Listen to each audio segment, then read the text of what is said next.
All right, folks, time for another edition of the online dinner party. Yours truly, Mark Lee, is here with another edition of the online dinner party. We're going to see if some of our guests pop in or not. If not, we've got some replays of some things that were not given the full attention that they should have gotten in terms of that interview with a great artist here locally and all of that. So we may be putting that on as well. But I'm going to wait and see if some of our guests show up before we to check out a little bit of the interview that we did with Charles and a lot of the things that he shared as well. Of course, we will definitely cut it off before we get to some of the political things that were going on at that time that may be the reasons that it's not on the International Broadcast and Media Network and all of that. But definitely, I think that was a great interview and a great conversation that was held about 2 weeks ago. So we may share some of that again, just so that folks can catch that as we check out a number of things that are going on in the world and all of that. So we do know a lot of things are happening and a lot of people are engaged in a number of things that are happening around the world. And I just found out some things related to the job market and all of that. So I'll be sharing some of these amazing things that I have learned about the things that are going on in the world and all of that. So hoping that folks will be definitely engaged, paying attention to a number of the things that we will be talking about here on the online dinner party.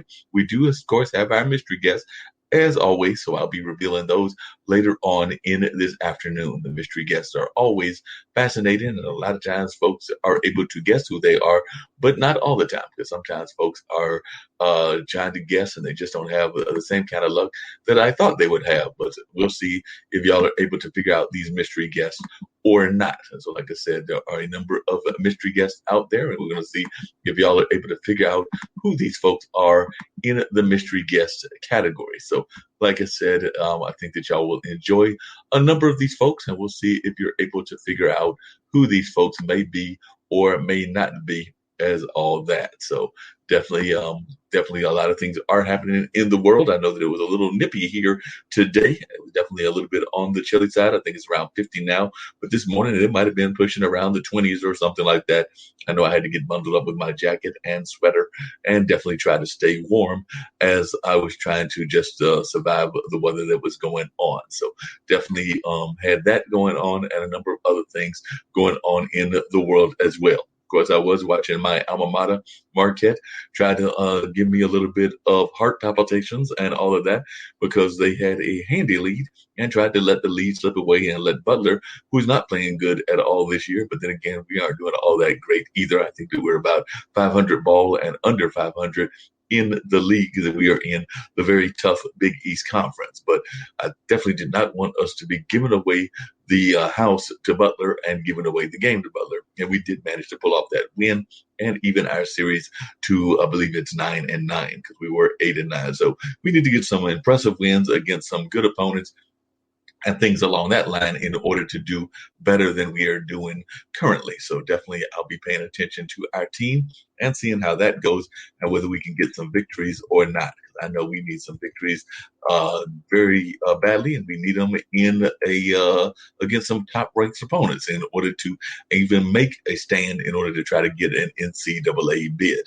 And I know a lot of folks are also going to be paying attention to the Super Bowl. That's right, the Super Bowl is coming our way on this coming Sunday, and I know a lot of folks will be paying attention to the game, watching the game, and either rooting for Kansas City and or Tampa Bay. In terms of real dogs in the fight, I don't have any real dogs in the fight, but I am hoping definitely, even though I had him as my fantasy player, I don't think that I want Tom Brady to win another one. So I think I'll root for the city that's got Jazz as part of its core and all of that. So let's have Kansas City maybe win back-to-back championships. But, if I had my way, the Vikings would be in the playoffs and or the Carolina Panthers, but both of them have some serious rebuilding to do, in my opinion. So it might not even be this year. It might not be next year. It might be a while before we're actually able to get our team into any semblance of being a Super Bowl contender. But I'm hoping that they make some good pickups, definitely continue to build on the solid players that they have, and maybe even recruit some other solid players from other teams so that we can make a run at a championship. A couple of my teams have been on the cusp, like, my Milwaukee Brewers, the team I root for in baseball, has been on the cusp, but they have not made it to the World Series. Definitely the Marquette team, the last time they were in the Final Four, I believe, was 2003. So we're coming up almost on 20 years since they made a Final Four appearance. So definitely that was when Dwayne Wade was playing and all of that. So definitely hoping that some things will change, that we'll have some improvements on our team, and that things will get a lot better. At least that's my hope and my prayer and all of that. By the way, let me tell you a little bit about some of the things that I found out in the news. One of them was that private payrolls rebounded in January as companies added 174,000 new jobs after shedding them for the first time since April in the prior month. ADP Research Institute reported that healthcare and social assistance jobs led the gains, which also extended to leisure and hospitality, an industry long pummeled by the pandemic that took hold in the spring and prompted widespread business shutdowns. Some 10.7 million Americans remained unemployed, more than 5 million above pre-contagion levels. A separate gauge for growth in service industries showed the fastest expansion in almost 2 years last month, led by real estate, rental and leasing, and construction. So those are some of the areas that seem to be doing well right now and all of that. So it'll be interesting to find out what folks have to say and all of that. Matter of fact, one of the other articles that I was reading said the ADP National Employment Report for January was plus 174,000 for private payrolls from an upwardly revised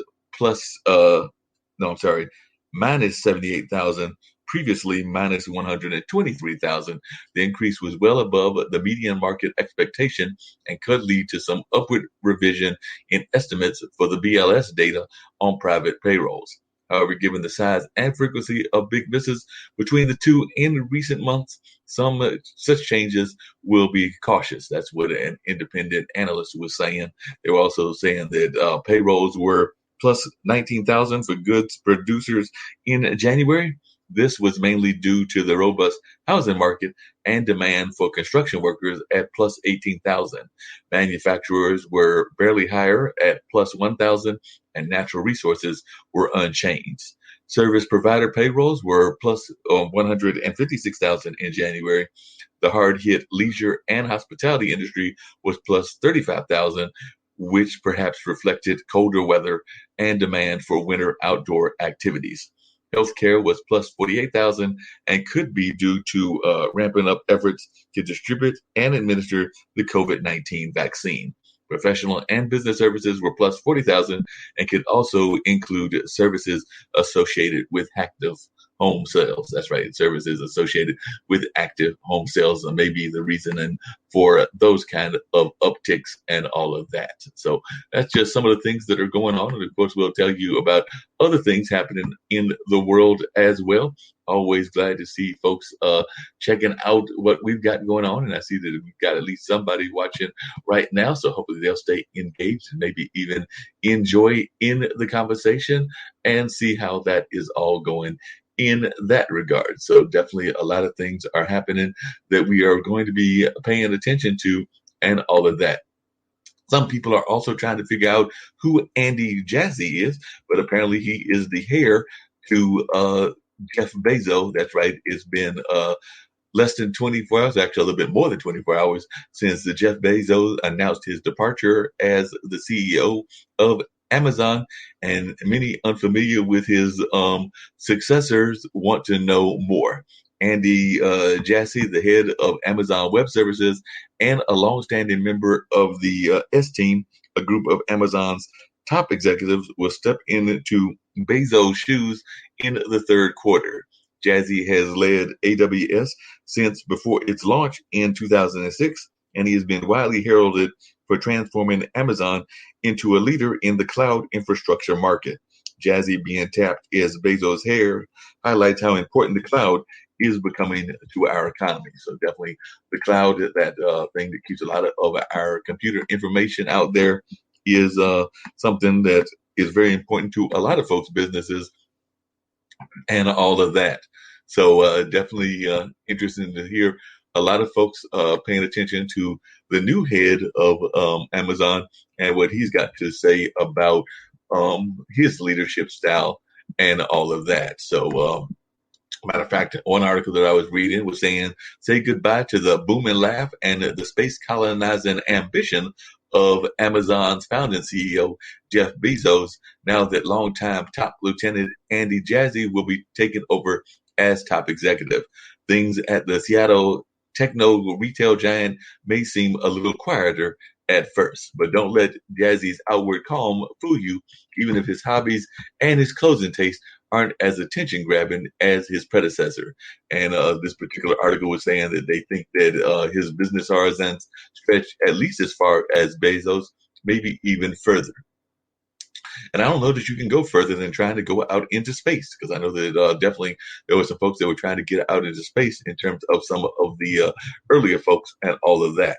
So nearly this particular person who wrote this article was saying that they spent some time with Jazzy and that they got a chance to know a little bit about him and all of that. They said that while they came to the interview with certain maybe preconceived notions and all of that, they definitely learned a lot about the particular gentleman that will be taking over and all of that. So it'll be interesting to see how things work out, and definitely what Jazzy decides to do with his leadership and all of that. So, matter of fact, in this particular article that I was reading, the gentleman that wrote the article, George Andrews, was saying that on many issues, Jazzy sounds very much like a faculty member in good standing at the Bezos School of Business. The incoming CEO regularly champions Amazon's longtime habit of designing new products by working backwards, first defining the customer experience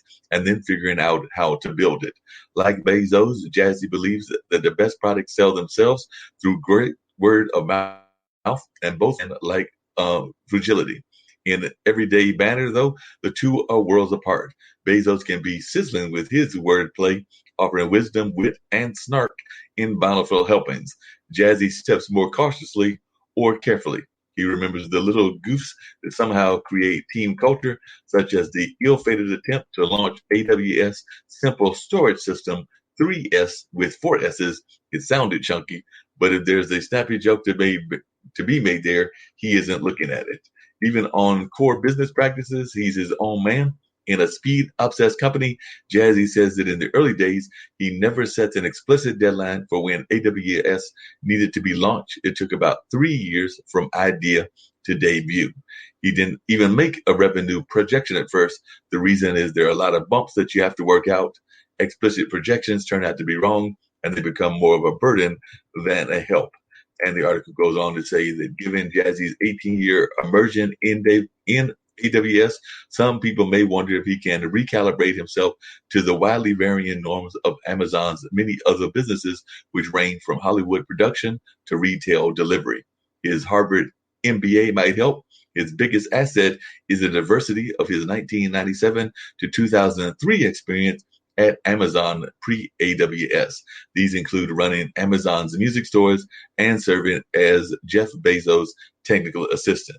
And they were definitely saying that when they spoke in 2012, he was intrigued by the idea that if AWS made the most of its opportunities, it could someday be a bigger business than all of Amazon's vast retail operations. This isn't close to happening by revenue, even though AWS has expanded at a much ferocious rate. The retail side has been growing too fast to let AWS narrow the gap much, but in terms of profit contribution, the race has been much tighter. So definitely it'll be interesting to see how this all plays out and everything. And like I said, I was checking out this article by George Andrews. As a matter of fact, he was saying that in one conversation, he asked repeatedly when he first knew that AWS was going to be a true growth rocket. He never provided a pinpoint answer, talking instead about many different stages where customer engagement kept getting bigger and more enthusiastic than expected.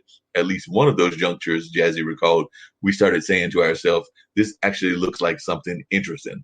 Interesting. Remember that word. Amazon's board is betting that in his pending role as CEO, he will start something interesting once again. So they're definitely hoping that he's going to be an interesting party and all of that. So definitely we're going to see what's going on, and always glad to have great conversations. And I see that Tim Sone is watching and engaged in our conversation. So hopefully, who knows, he may pop in and others may pop in as well. Waiting to see who's going to pop in.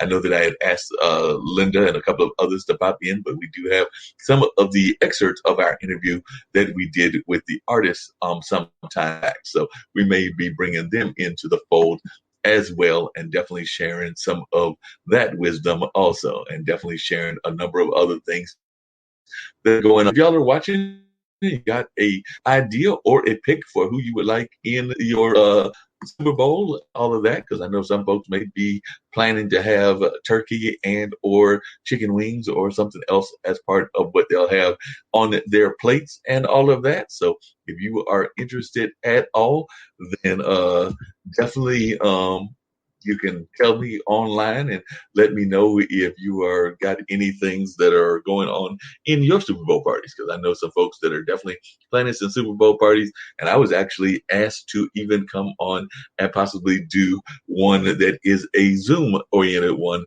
as well. So it'll be interesting to see how that all turns out and all of that. But it'll be interesting to see what folks say and what is going on in that regards. But we're just going to find out whether folks are going to pop in and what they've got to say about the Super Bowl. But I'm curious to see who's going to pop in and what they've got to say about what's going on in their world.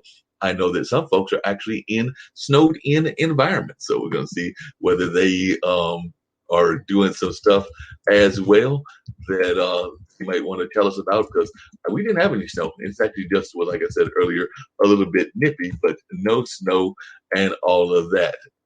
So definitely it'll be interesting to see who pops in and what kind of conversations they've got going on and all of that. So definitely we're finding out a number of things happening in that regard. So we're going to just continue our conversation, see if our guests show up. And if they don't show up, like I said before, we do have at least the interview that we did with the artist Charles, and that'll cover up probably about an hour and a half or 2 hours. And then we'll get to the whole thing that we can do with our mystery guests as well. So, I've got definitely things that can go all the way until the 7 o'clock hour, regardless of what happens and all of that. So definitely looking forward to some great conversations and looking forward to seeing what folks are doing and all of that. So that's just what some of the folks are doing. I see that Yolanda Barnes is watching some of the things that we've got going on in here as well. So we'll see. Maybe Yolanda will decide to pop in and even grace us with some of their poetry and things along that line. So definitely we're going to find out whether that goes on and how that plays out in that regards, because we do have a number of things that folks may be interested in learning much more about. And like I said, I did know that Russ said he might pop in as well, and a number of other folks may be sharing their thoughts also. So definitely, like I said, we're going to play at least part of the interview with Charles, and it may be done in segments and all of that, because it was a fascinating conversation that we had with Charles. And like I said, I did know that they did pull part of it off the air because of having some things that were done from the network in the sense of coverage of the inauguration and all of that. So we just may give y'all another opportunity to hear some of the thoughts from our artist friend, and then come back with some more amazing conversations as well. And like I said, I'll probably be bringing that very shortly. And of course, we've got other news as well that we can share, and we'll wait to see if any of our regular guests pop in also. So definitely it should be a fun conversation. And I know a number of you are definitely interested in a lot of things that are going on around the world and that are of concern to you. So, like I said, I know that a number of folks are definitely engaged in great conversations around the world and all of that. And by the way, this is Black History Month. So that ought to tell you that the guests are probably going to be coming from the African American background and African American history, but I did want to at least have one that was international. So that is still the rule.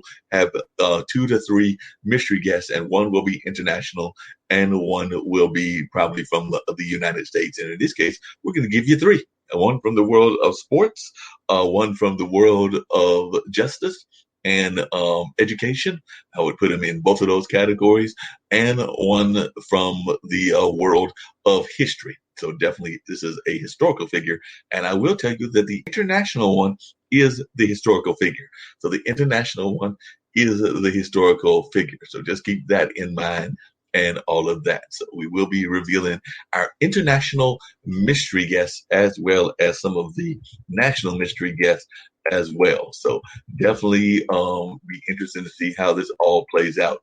And it looks like definitely co-working spaces have had another negative blow. And I know a lot of folks love co-working spaces. I've actually gone to some co-working spaces, know some of the co-working spaces that have been around here. And it looks like one of them that was definitely doing a lot has definitely filed for Chapter 11. So it's, matter of fact, one of the questions that is being asked is, can co-working spaces survive the pandemic? New York-based co-working provider Notel, which had become a fierce competitor to WeWorks, filed for Chapter 11 bankruptcy protection in the U.S. earlier this week, opting to be taken over by Newmark Group. That comes as a steep drop in office demand is hurting a number of short-term rental businesses, which typically allow customers to get out of their contracts. Several entities tied to IWG's office suite locations are shutting, and WeWorks continues to lose money as it remains in talks to go public. And I do know that there is some WeWork kind of things that are even here in the Triangle and all of that. So definitely it's going to be interesting to see how this all plays out. As a matter of fact, there was a gentleman on LinkedIn that was saying that WeWorks and Notel actually represent a small percentage of the global co-working market. Their failings predate the pandemic and are not the industry. So definitely Josh Rencher, who is a founder and CEO of Iron Fire Workspaces, was saying that the future of co-working will be in a more capable hands. So he was actually giving some hope and everything to what's going on in co-working and all of that. And I'm sure that different folks have different beliefs and the thoughts about how the co-working space can work or not work, depending on where they are in that space and what's going on in their minds in that sense and all of that. And by the way, it looks like the U.S. has also withdrawn a case against Yale. Didn't know that Yale was in the middle of a court case, but apparently they were. And that's just something that I am seeing now as well. But the Justice Department has scuttled a Trump-era lawsuit against Yale University that alleged bias against Asian American and white undergraduate applicants. The move likely precedes a shift in civil rights enforcement under the new Biden administration, according to the Wall Street Journal. The federal case, similar to one lost against Harvard University last year, challenged race-based policies aimed at achieving diversity. So definitely that's going to be interesting to see how that plays out and all of that. Right away, I saw that one of the president candidates of the past has actually got a new job. So that's right, Pete B is got the job as the transportation secretary and all of that. So definitely it'll be interesting to see what folks have to say about his message and what he's doing as the transportation secretary. And I believe a couple of other folks have already got their jobs as well. So I know some of these are still going before the legislative branches and determining whether they get approved or not. But definitely Pete B is, I believe they said, the first openly gay member of the cabinet that has been in office ever, I believe is what they said. So I need to double check that and to verify that. They were definitely saying that he is got that job and that he is won actually pretty handily in the way that he was approved and all of that. So definitely that is one of the folks that got approved recently and all of that. So we're going to see how that all plays out. And if you got any thoughts about how the cabinet is playing out, and if you got any thoughts as to whether you like the nature of the cabinet, I would love to hear your thoughts on the cabinet and all of that. But yes, I am reading the article, and it did say that Pete Buttigieg became the first openly gay Senate-confirmed cabinet secretary. So yes, when he got confirmed yesterday, that was a historical first and all of that. So he was confirmed on yesterday. So he is definitely now has that as some of his historical and definitely claimed in that he has got going forward and all of that. So definitely I was correct in seeing that. I did look it up just to verify that I was correct in making that statement. So I definitely did go back, look over the article that the USA Today put out there yesterday, and they definitely said that that is the case. So definitely I'm curious to see what folks' thoughts are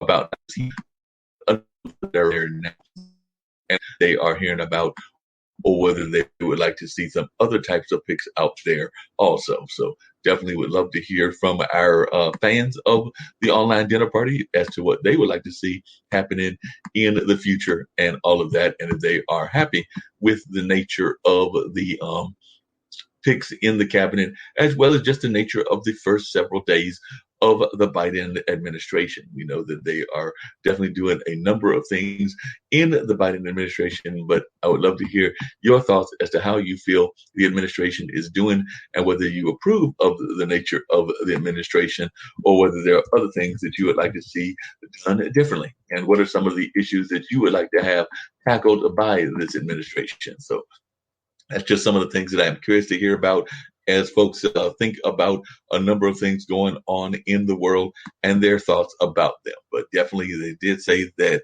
Pete Buttigieg was confirmed yesterday as the transportation secretary, and the former mayor of South Bend, Indiana, and a Democratic presidential candidate received overwhelming bipartisan, definitely got a lot of great praise in a bipartisan level and all of that. So definitely there were a number of folks that were praising him and all of that. So following the vote, he said he was honored and humbled by today's vote in the Senate and ready to get to work. Senator Maria Cantwell, a Democrat of Washington, is the incoming Democratic chair of the panel overseeing Buttigieg's confirmation, praised him Tuesday as a young, energetic mayor who could help us usher in a new era of transportation. The Department distributes billions of dollars in federal highway funding and regulates aviation, railroads, and busing. President Joe Biden's infrastructure and clean energy plan has proposed placing 500,000 charging stations along highways and changing federal vehicles to electric power. Biden also has signed an executive order requiring the wearing of face masks in airports, on certain public transportation, and on many trains, planes, and buses. Definitely Buttigieg got favorable reception in confirmation hearings for the transportation secretary role. During his confirmation hearing in late January, he told senators his background as a mayor gave him a bottom-up perspective on transportation programs and funding, reflecting on infrastructure programs he administered in the city, like the revitalization of the city's downtown and the revamping of its train system and airport. So that's just some of the things that he was praising that he had done when he was mayor of South Bend. Buttigieg was the nation's youngest mayor of a city South Bend size or larger when he took office in 2012. He envisioned his hometown as a beta city, the perfect size to use his data-driven background with the consulting firm McKinsey to test big ideas. That included the smart sewers that saved South Bend an estimated hundreds of millions of dollars and became a template for a product now sold to cities all over the world. So that's just some of the things that he did when he was doing that. In 2018, South Bend beat out more than 300 other cities for a Bloomberg Mayor's Challenge grant to expand a ride-share service the city piloted. Former President Donald Trump's acting director of national intelligence, Rick Greenall, was the first openly gay cabinet member. At least that's what I was seeing there and everything. But let me see if I can go back and see what they were saying about that particular person that had the office in the past and all of that. I'm guessing it was because of the time frame and all of that. So we're going to see if I can bring that up and see more about what was the difference between him and Buttigieg in that sense of who was having the office and all of that. So definitely pulling that up and seeing what the difference was and all of that. So definitely as I get ready to try to pull that up and add more details and all that. Oh yes, it says, but he was never confirmed by the Senate. So definitely he was the first openly gay cabinet level official, but he was never confirmed by the Senate. So that is the difference there and all of that. So definitely be interesting to see how things go in the transportation department. I'm definitely thinking that it will be very interesting and all of that. So definitely that's just some of the things that are going on. And another candidate is actually apparently catching some flack for some things that he's done in the past and all of that. So definitely I know that some folks are fans of John Kerry and other folks are not necessarily fans of John Kerry and all of that. But it does says the White House climate czar John Kerry traveled to Iceland by private jet in 2019 to accept an environmental award and defended his transportation choice to a reporter at the time by calling it the only choice for somebody like me. Kerry flew to Iceland in October 2019 to receive the Arctic Circle Award, an iceberg sculpture, for his leadership on climate issues and being a consistent voice pressuring the American authorities to commit to tackle environmental matters, according to Icelandic outlet RUV. During the trip, Kerry was confronted by Icelandic reporter Johan Bjarni Kolbeinsson on whether his use of the private jet was an environmental way to travel. If you offset your carbon, it's the only choice for somebody like me who is traveling the world to win this battle, Kerry responded. So that's definitely something that is, I guess, not in the positive sense of news and all of that. So that's something he said. The former Secretary of State went on to emphasize his climate accomplishments, including negotiating the Paris Accord for the U.S. and bringing Chinese President Xi to the table. So he was definitely saying that he brought that person to the table, and he was saying that he's been involved in the fight for a number of years. I believe the time it takes me to get somewhere, I can't sail across the ocean. I have to fly to meet with people and get things done, he continued. But what I'm doing almost full time is working to win the battle of climate change. And in the end, if I offset and contribute my life to do this, I'm not going to be put on the defensive. Last week, Kerry recommended that oil and gas workers should pivot to manufacturing solar panels if their jobs are eliminated as a consequence of the Biden administration's environmental policies. Biden signed several executive orders on climate change last week aimed at achieving the goal of reaching net zero emission by 2050. During his first week in office, the president re-entered the Paris Climate Accord, from which the Trump administration withdrew the U.S. in 2017. Biden also canceled the permit on the Keystone Pipeline, a project that would have created about 11,000 U.S. jobs this year, according to the Keystone XL website. Many of the workers are temporary, but 8,000 are union workers. So that's just some of the news that is going on in the reference to that and things along those lines. So definitely it's going to be interesting to find out. By the way, I think that the impeachment trial is going to start next week as well. So that's something that folks will be paying attention to as to whether we actually have a ex-president that gets impeached and all of that and what the consequences would be in that regard. So I think that those trials are starting next week, if I remember correctly, maybe like on Tuesday or something like that. For some reason, the 9th is resonating with me as the date that they were saying that they might move into having those changes and all of that. So I'm going to see if that is correct and definitely have folks engaged in that conversation also. So definitely that's just some of the things that are going on in the world as the world continues doing some amazing things and all of that. So definitely I know that a lot of folks are paying attention to amazing things happening in the world and of course are engaged in a number of great conversations.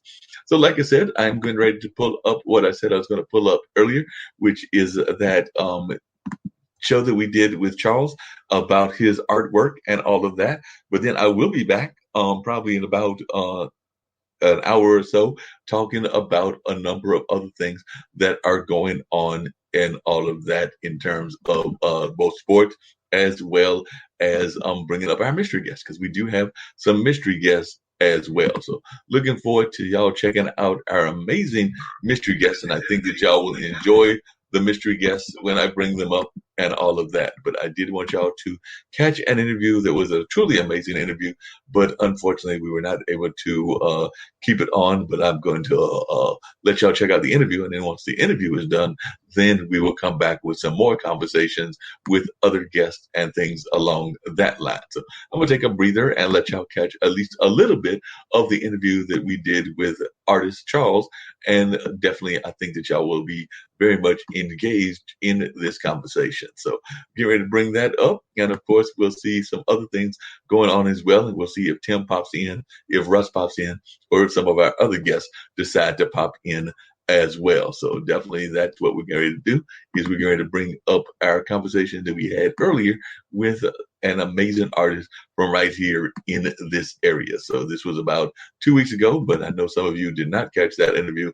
So I did want y'all to have an opportunity to hear it once again. So like I said, get ready to bring that up, and then we'll let y'all check out this truly is an interview that I think that y'all will enjoy, and then we'll come back with more conversations and all of that. So definitely, if y'all will just sit tight, we'll bring you up the conversation that we did with Charles some time back. So I think that y'all will enjoy this conversation, and I look forward to y'all's thoughts on it and all of that. So right now, let's check out a little bit of the conversation we did with Charles earlier.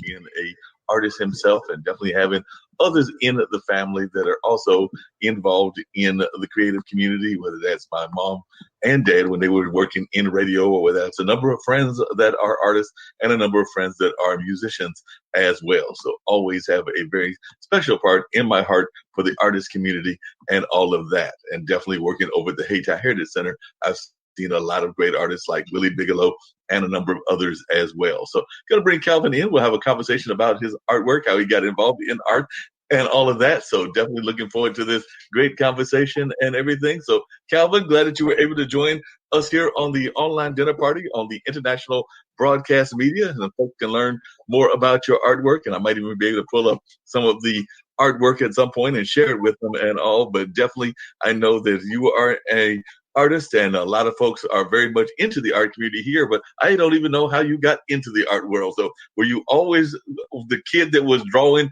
as a young person, or did it come to you later in life? Share a little bit with our international audience, because this network is based here, the founders in North Carolina and one of the founders in India, but we have folks that watch from all over and shows from all over, because I know that Alexandria does a show out of South Africa, Brother Mike does one out of Nigeria, and there are folks that are watching and paying attention to the shows from throughout the country of the United States, as well as throughout the entire world and all of that. And also, how are you doing? Because I know a lot of folks were watching the inauguration, and of course, everybody is concerned about their own individual health. So that's where I start off with is, how are you doing on this day as we're all going through what we're going through in life?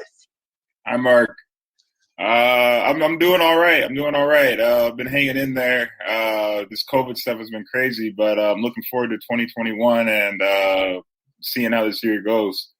Yeah, I mean, to your first question, as far as how I got into the arts, I mean, when I was younger, it was something that I was doing, and I didn't even know I was doing it.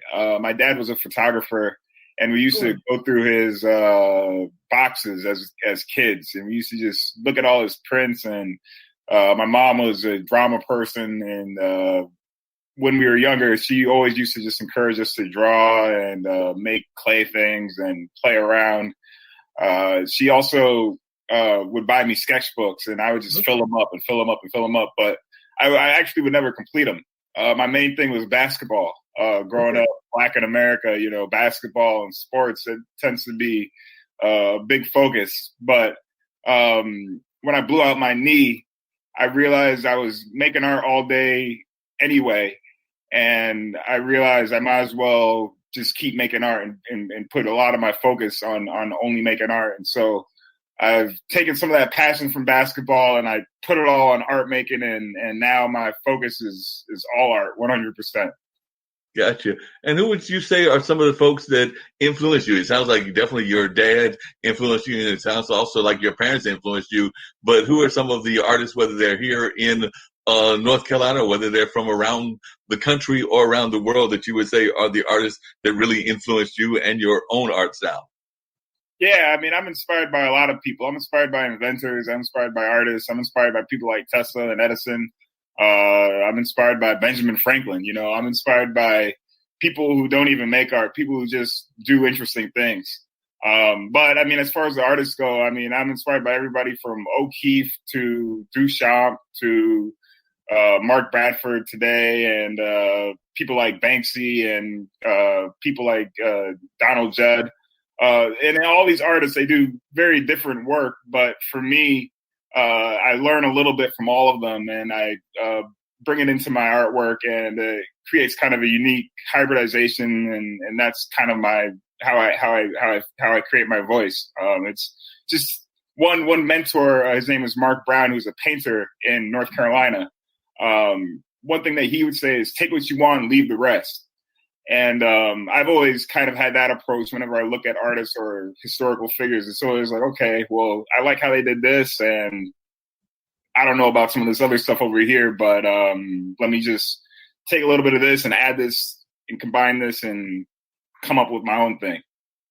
Yeah, that makes a lot of sense. And how would you describe your artwork if you had to describe it in one word? And I know a lot of times artists, like musicians, don't necessarily like to describe their artwork because it may have different aspects and different things that they do with their artwork. But if you had to put a description on it, how would you describe it?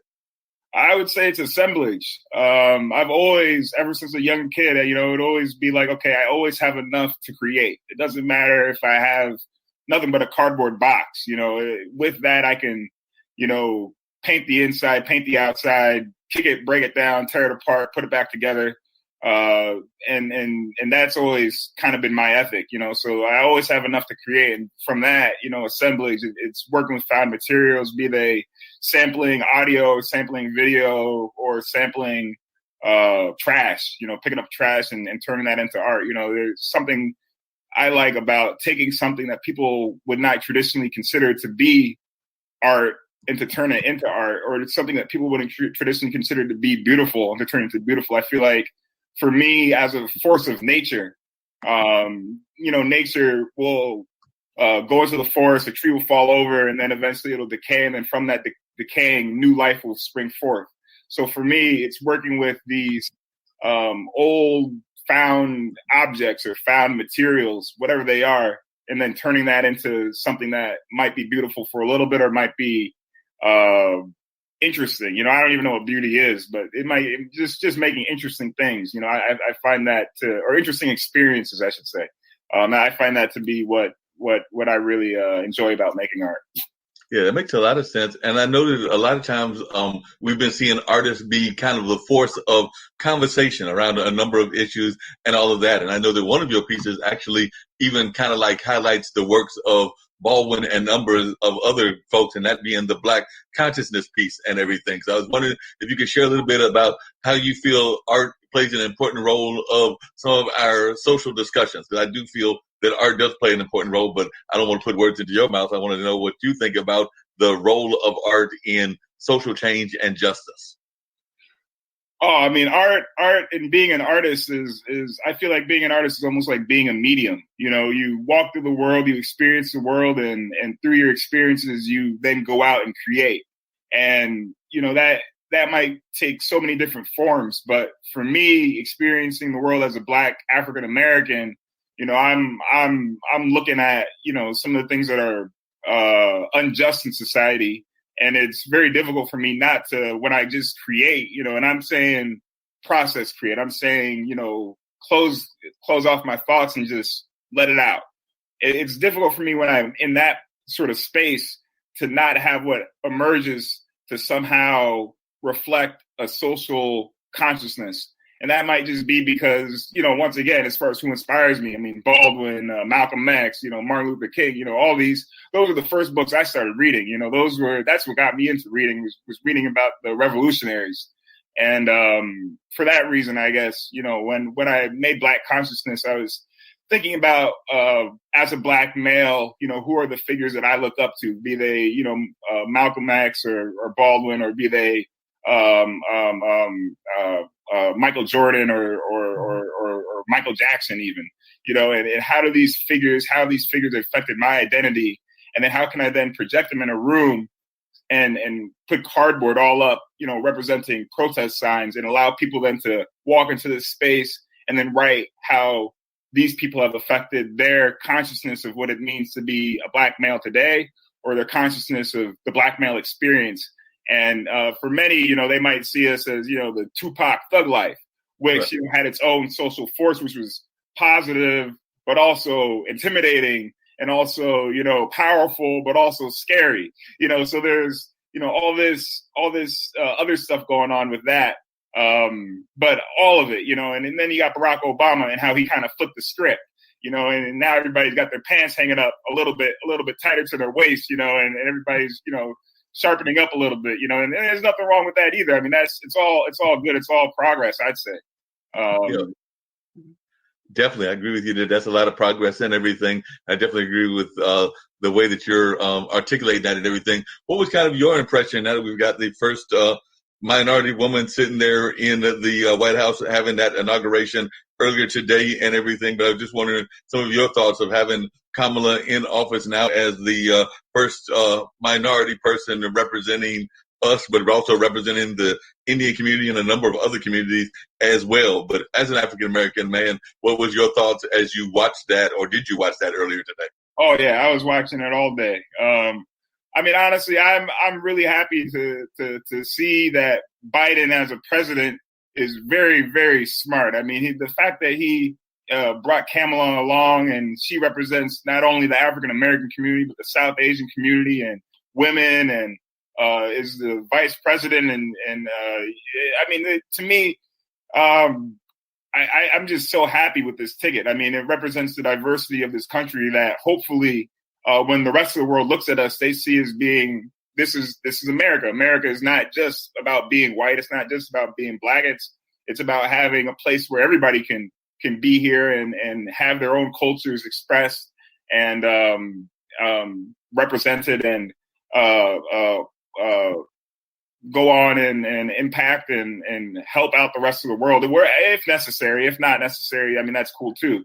And honestly, it seems as though the rest of the world too is becoming a lot more diverse as far as how people are moving around and having this sort of no longer, only one country, people from one country living in one place. I mean, people are being able to move a lot more today than they've ever been able to move in the past. And I think all that is wonderful for our experience of the world. I mean, as an artist, what I'm interested in is experience, and people being able to broaden their consciousness through having the ability to experience more and different perspectives. And I know my experience is very limited. I mean, I've only left the United States very, very few amount of times, but so I mean, I consider myself to have a very American-centric point of view. But, in my experience, I would like to be able to, go out there and see more and all that stuff. But, I mean, Kamala, I mean, I'm very, very happy that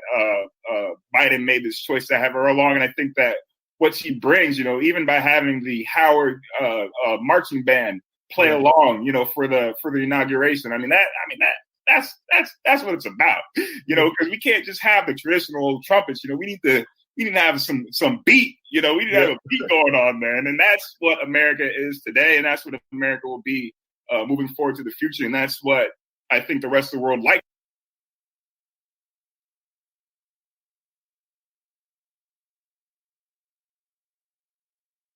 about us, is that diversity. No, I definitely agree with you that diversity is something that's very important. I know it's something that Kim, who's actually watching from another's part and everything, but she's one of the founders. And I know that that's what she's all about, is about diversity and all of that. So I did see that she had made a comment that she was watching and checking out our conversation and all of that. So definitely glad that Kim is tuning in and everything. Her and Nick Palveda are two of the founders of the International Broadcast Media.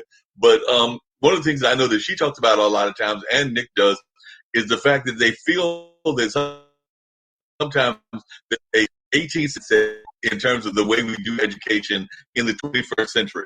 And as an artist, I was wondering your thoughts on that and whether you feel that you're seeing enough of the arts being included in the education system, or would you like to see more of the arts being included? I know that there's a big push for STEM, and some people would like to make that even more like STEAM with adding the art element. But as one that is an artist, do you see enough of the art element in our education system?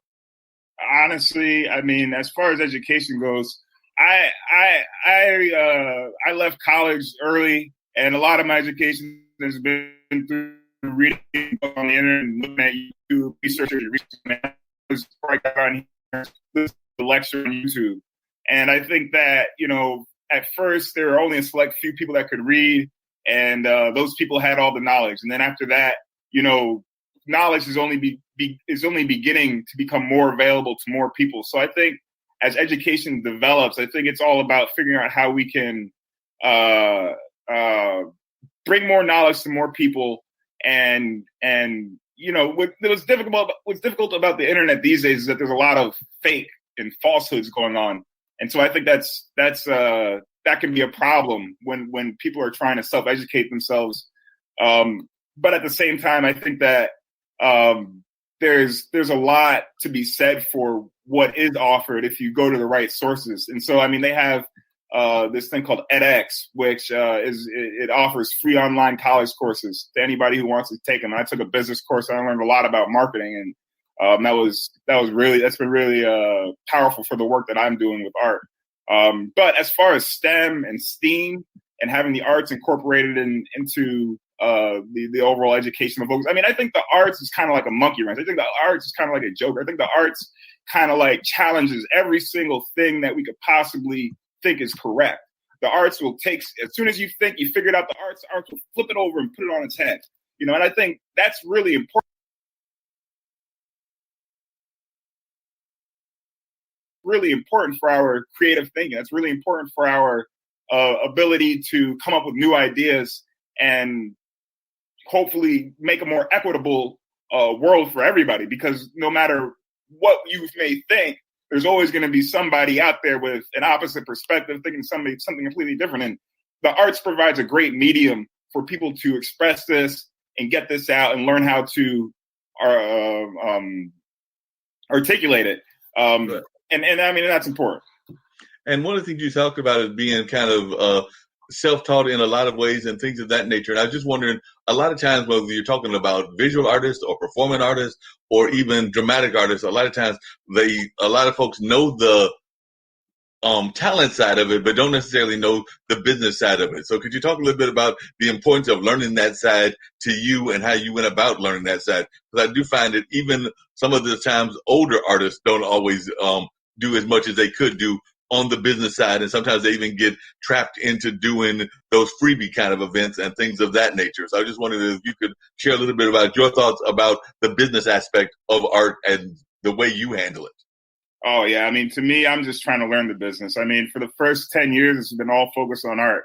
And I mean, there's so much art history, so much to know about art. I mean, first I started out thinking art was just painting, and then you realize it's sculpture. And then you realize that a painting is really just a sculpture hanging on the wall, but somebody painted it, so you start thinking about objects differently. And so then, there's all this stuff. And then you start, assembling and putting things together and realize that you can assemble sculptures and create space. And you realize sculpture is all about space. And it's not even about the object, it's about the space around the object and how the object interacts with the space. So that's been my first 10 years, is just trying to understand what art is. But then once you do all that, it's like, oh, geez, well, I need to feed myself. How am I supposed to live off of this? And so now it's all business. It's all figuring out marketing. And I mean, I haven't even gotten into accounting yet, but I know I have to, because taxes are becoming higher and higher, or I'm having to pay more and more taxes the more money I earn off of my art and off of, understanding business and generating revenue through alternate sources. But I mean, the business thing, like I said, I'm a novice, but I'm learning all I can, and I consider myself someone who wants to learn the business. I mean, who was it that said? It was Andy Warhol who says, the best art is good business, or good business is good makes good art. So, I mean, I do think that that's really important. And then even once you start learning the business, then you start thinking about what you're going to create in a whole different way, as far as how long it takes to create it, the amount it costs to produce it, the amount of people it's going to affect, how you're going to get it out to all these people. And all that stuff is really important. That, before that, you might just spend a year working on one piece, and that's great. We need work like that. I mean, that work is sometimes some of the best work possible, but you really need to also understand the business and how you're going to support that piece that you're going to make. Now you're going to spend that whole year you're making, and who then you're going to get it out to, or are you just going to, exhibit it in a few places and then put it in a storage shed, or are you going to get paid to exhibit it in a few places, and how are you going to get paid to exhibit it in a few places? So to me, I'm just at the tip of the iceberg learning business, but it's something that I'm greatly interested in and realizing is imperative if you want to make a career as an artist or a career.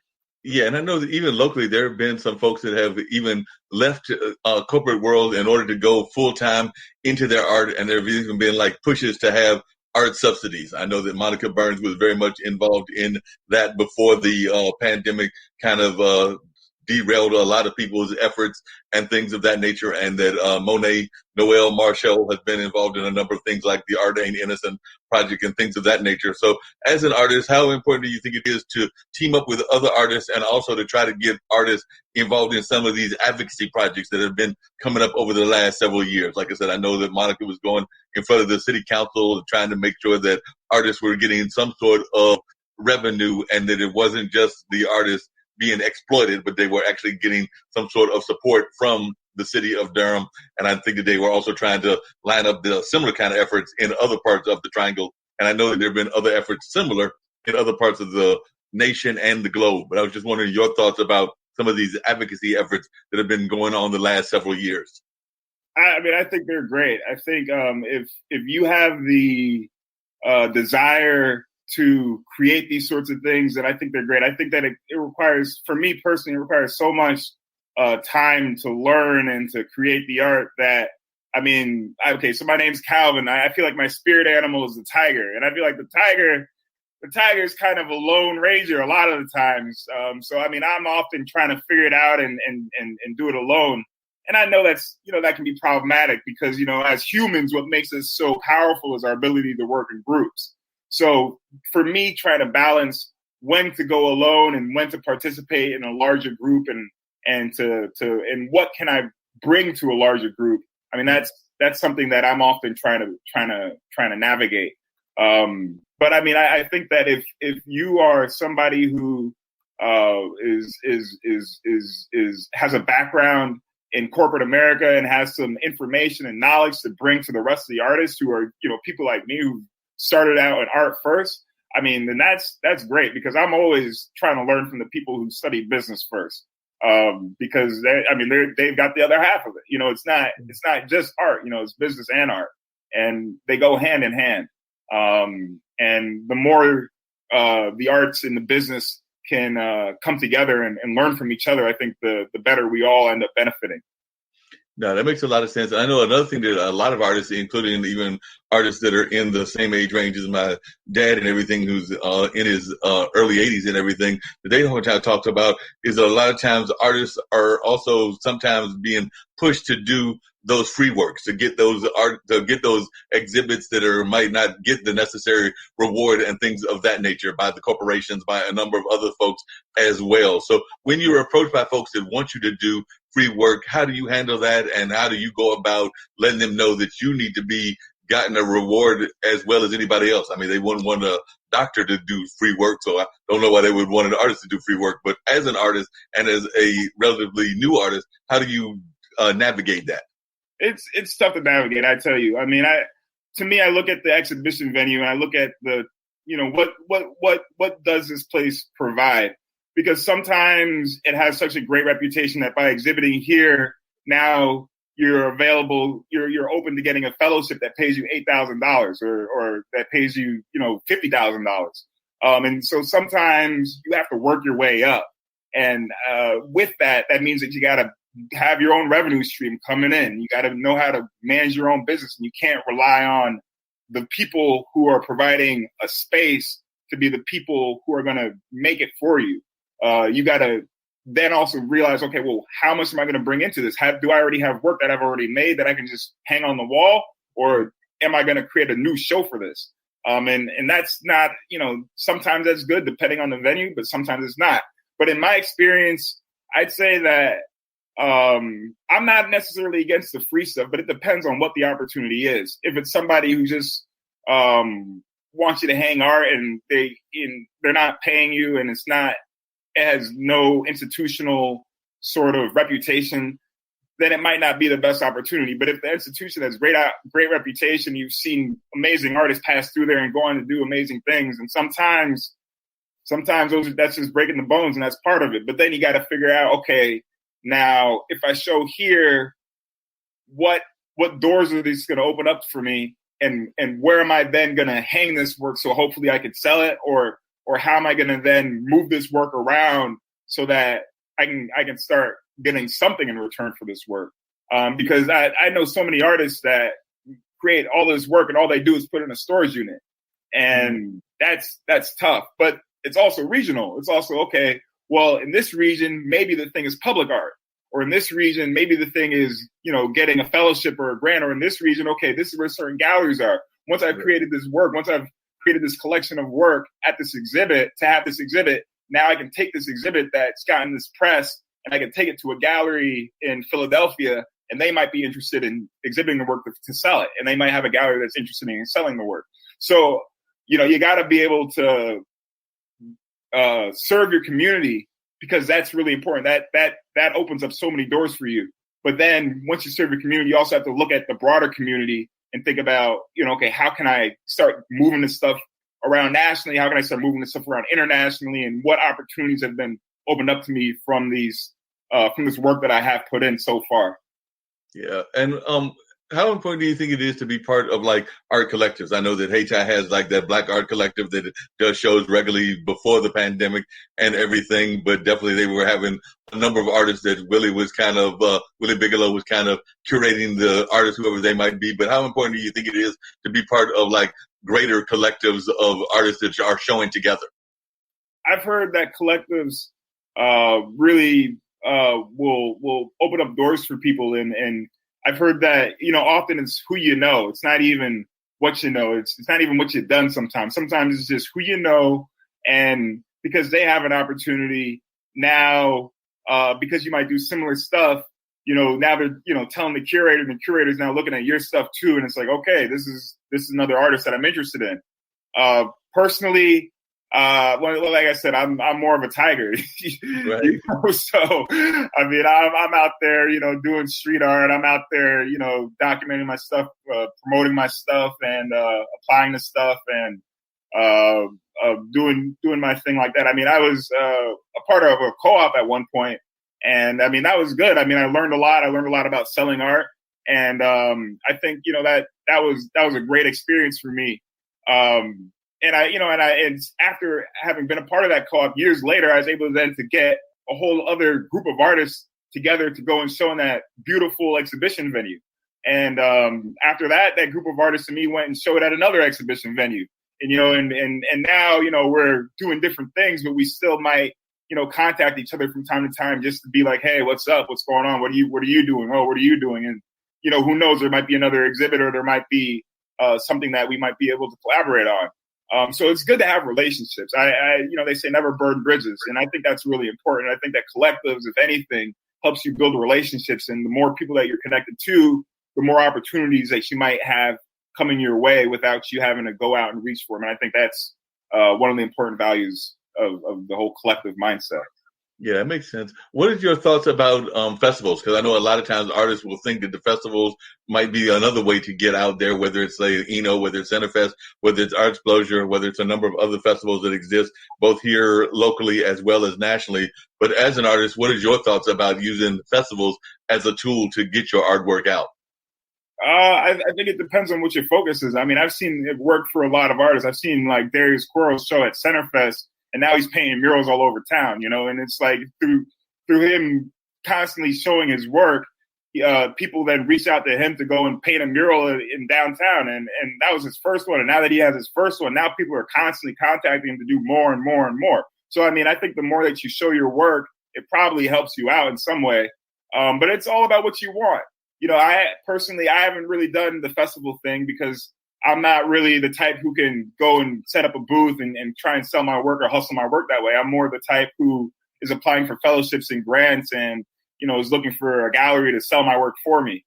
And that, and there's many ways to get there too. I mean, this is just my approach, but it doesn't make a difference. So.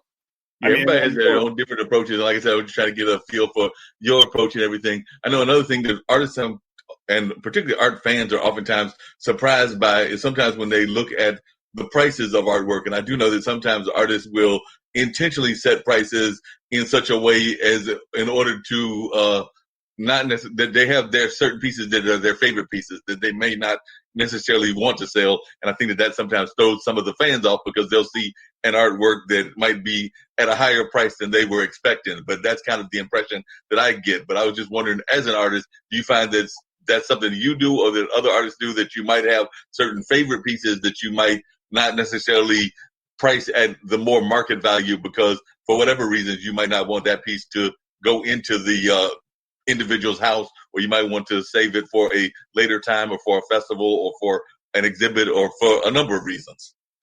I mean, if I have a piece that's not for sale, I'll just say it's not for sale. But generally, everything I make is for sale. I feel like I made it so I can make it again. But at the same time, sometimes things take a lot of labor, and you might have made it without knowing that, okay, well, to get it right, just to get it right, it might have taken 6 months to make.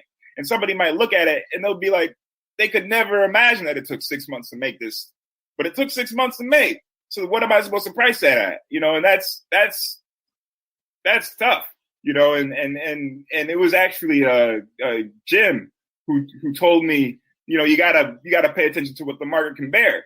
You can't just price things at whatever you want to price it. You got to be able to produce and price your stuff at what the market can bear. So that might mean, that piece that took 6 months to make, you can only sell the print of it for, $350. Or that might mean you got to make work for $350 and you have to make a whole collection of work that you can sell at a lower price point and then maybe turn that collection into a book. So, I mean, there's a lot of different ways. And then, the book you can sell at a lower price point at $40. So there's a lot of run you can get out of making one piece. If you want to put that 6 months into the piece, you can turn it into a print. You can make a collection, turn that into a catalog. You can, turn it into a print media, and that can go a lot further. But yeah, I mean, I personally do not have favorites that I overprice just because I like them. Although I could see someone if they have pieces that they don't want to sell, pieces that they want to, hold on for the museum or hold on for their big, exhibit somewhere that's a part of a collection. I could see artists doing that too. I mean, it really is up to you, but personally, I would say that's not for sale if that's what I would do, or I just wouldn't exhibit it. Yeah, that makes a more logical sense, not to just exhibit it or things along that line and everything. For those that are thinking about getting into art that might be watching, and we do, like I said, have a number of folks, and some of them are aspiring artists. Some of them are actually, like I said, whether they're my musician friend artists or even visual artists and everything. But for those that are like yourself, wanting to get in the art world, what would you say are some of the primary lessons that you've learned that you would share with others that might want to be artists as well? Lessons. Oh, geez. Oh, I mean, there's so many lessons. Let me think. Primary. I mean, I'd say exhibit. I mean, Right. put in the time, make your work, find a place to hang your work. Be it a restaurant, if that's what you want to do. If you just want to sell, I mean, I've seen artists sell out of restaurants. If you want to sell, it might be a festival. It might be that sort of thing. Or if you want to, exhibit and exhibit and have your exhibits increase, like you want to exhibit at a biennial or you want to exhibit at a museum. To exhibit at a museum, you might have to first go to some place that might not necessarily pay you and then exhibit your way up into better and better venues. And you have to, then apply for the fellowships and apply for the grant and work on your resume and build up that whole meritocracy or a meritocratic sort of approach. And so I guess for me, that's more been my thing, is just trying to build up the merit behind my work and where have I shown, what have I done, who have I done it for. But now, honestly, I'm even starting to get into the point where it's just like, okay, I just want to make big stuff. I want to make great work. And so what that means is that I want to go outside and throw up some big, huge pieces of street art and start doing that, because now I'm realizing that, public art, there's a lot of opportunity in that realm. Now, granted, is that the way to do it? Is that the only way to do it? I don't know. I mean, I know that some street artists have moved into public art and get paid to do public art, and that's great. And I know that with public art, people want to see that you've already have the experience to do it. But is there another way to do it? Like I said, Darius was painting normal paintings, normal 20 by 20 paintings. And from him proving that he can make the 20 by 20 painting, somebody was like, okay, we want to give you a mural. So there's that, but then there's also assisting people. I know I assisted like Patrick Dougherty, and I've assisted, I worked with Stephen Hayes on this upcoming Black Wall Street Gardens project. Right. And I know that sometimes you got to assist your way up. And so to me, it's about a both and, it's not necessarily an either or, it's sometimes a both and. Because we've seen some great public art. I remember there was the whole public art piece that was happening that was related to kind of the Black Lives Matter movement. And we definitely saw some great public art that I know a number of our local artists were involved in, that were showing pieces around some of the corporations that are in the, businesses, I won't call them corporations, but businesses that are in the downtown area and all of that. So I was just wondering your thoughts about that as public art and everything along those lines. And I do know that sometimes the other thing with public art is that sometimes people have this fear that sometimes there's like these calls for public art, but a lot of times the people that get the bids are the big name public artists that are nationally and internationally known. And I know there have even been cases of that here in the Durham area and in the Raleigh area, where some of the local artists that could do similar work, whether it was metal work or whether it was a number of other kind of things, were feeling that the city or whatever was going for the more nationally or internationally known folks and everything. So I'd love to hear your thoughts both about the murals that we saw, because there were definitely some great murals, and I've actually got some pictures of some of them on my phone and everything. But I was just wondering your thoughts about some of those Black Lives Matter murals that we saw come up after a number of the famous cases that were going on with our police and everything along that line. But I'd also love to hear your thoughts about when sometimes our cities decide to go outside and don't necessarily look for the talent inside. Yeah, I think the Black Lives Matter murals were great. I mean, I really am all for these times or opportunities when you make it so that a lot of people can just make art. I mean, personally, there are places in like Austin, Texas, where they have a graffiti wall, or they have just a whole place that's just full of just graffiti. And it's just like a section of town, and it's not a section. It's really just like a lot, and they have like stuff that's all put up, or concrete slabs that are put up, and people just go there and they just make art. And to me, I think that's really important, to be able to give people the opportunity to practice and develop skills and to create a piece that then they can take a picture of, and then take to the city and be like, hey, look, I can paint a mural. I just showed you, I painted a mural. Because often it's very difficult for the city to give you or it's often difficult for you to pass a request for qualifications until you've already done the work. And Right. so with that, when it gets into some of these bigger name artists, I mean, I don't know. I think it's once again a both end. I think it would be great to have Honest Kapoor come here and give us like another Bean or something like he did in Chicago, or give us a whole new original piece. I think that would be great for the culture of the city, because he's an international, amazing, world-renowned artist, and I think that what that would do for the city would do wonders. But at the same time, you also have to be able to pay the people from the city as well, so that the people from the city can do work, so that people from the city can break their bones and get onto that larger stage as well. So it's a both and. But the question is, of course, how do you spend the budget? Because the budget is limited. And, I leave that to the people handling the public art thing. But it should be all about equity, or it should be equitable. It should be something that's balanced and not heavily placed in any one area. Yeah, that makes a lot of sense. And by the way, Kimberly was asking, and I should have addressed that earlier, but she was wanting to know exactly where you were located. And she was also, like I said, she's one of the founders and everything. And she was also saying that she agrees that artists are underappreciated and underpaid. And she was also saying that artists should be paid more value before they die than after they die, and all of that. So definitely that's some of her thoughts. And like I said, she is one of the founders of the International Broadcast Media, which is the platform that we're on here and everything. So definitely glad that she was enjoying our conversation and had some things that she wanted to add as well. So I don't know if you want to let her know where exactly you're located, as well as some of your thoughts about what her points were about artists being underappreciated and underpaid. I'm located in Durham, North Carolina, the Bull City, or the City of Flowers, as I like to say. But yeah, I mean, artists are underappreciated, underpaid. I mean, I wish I really don't know why sometimes you make such a piece that so many people love, but then when it comes time for somebody putting money up, they're like, oh, well, I don't want to pay this money for it. And I just don't understand that disconnect. It's like, well, if you like the piece a lot, why don't you pay money for it? And maybe it's about having the space for it, or maybe you rather have rotating art. But there's something also to be said for owning a piece of art and what that piece of art can do for the environment that it sits within, and how it can kind of frame that environment, and what it can do for that space. So, I mean, it's tough. But I also know that sometimes artists are a little bit self-focused, and they only make what they're inspired to make. They don't think about what people actually want. And I think that a lot of professional artists have a good balance of what they're interested in and what people want.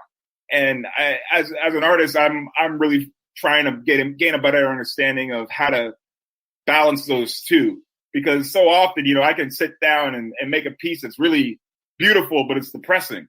It's like nobody really wants to own that piece. They might say it's beautiful, but they don't really want to own it. And then other times I make a piece that's just really, really big and full of a lot of detail.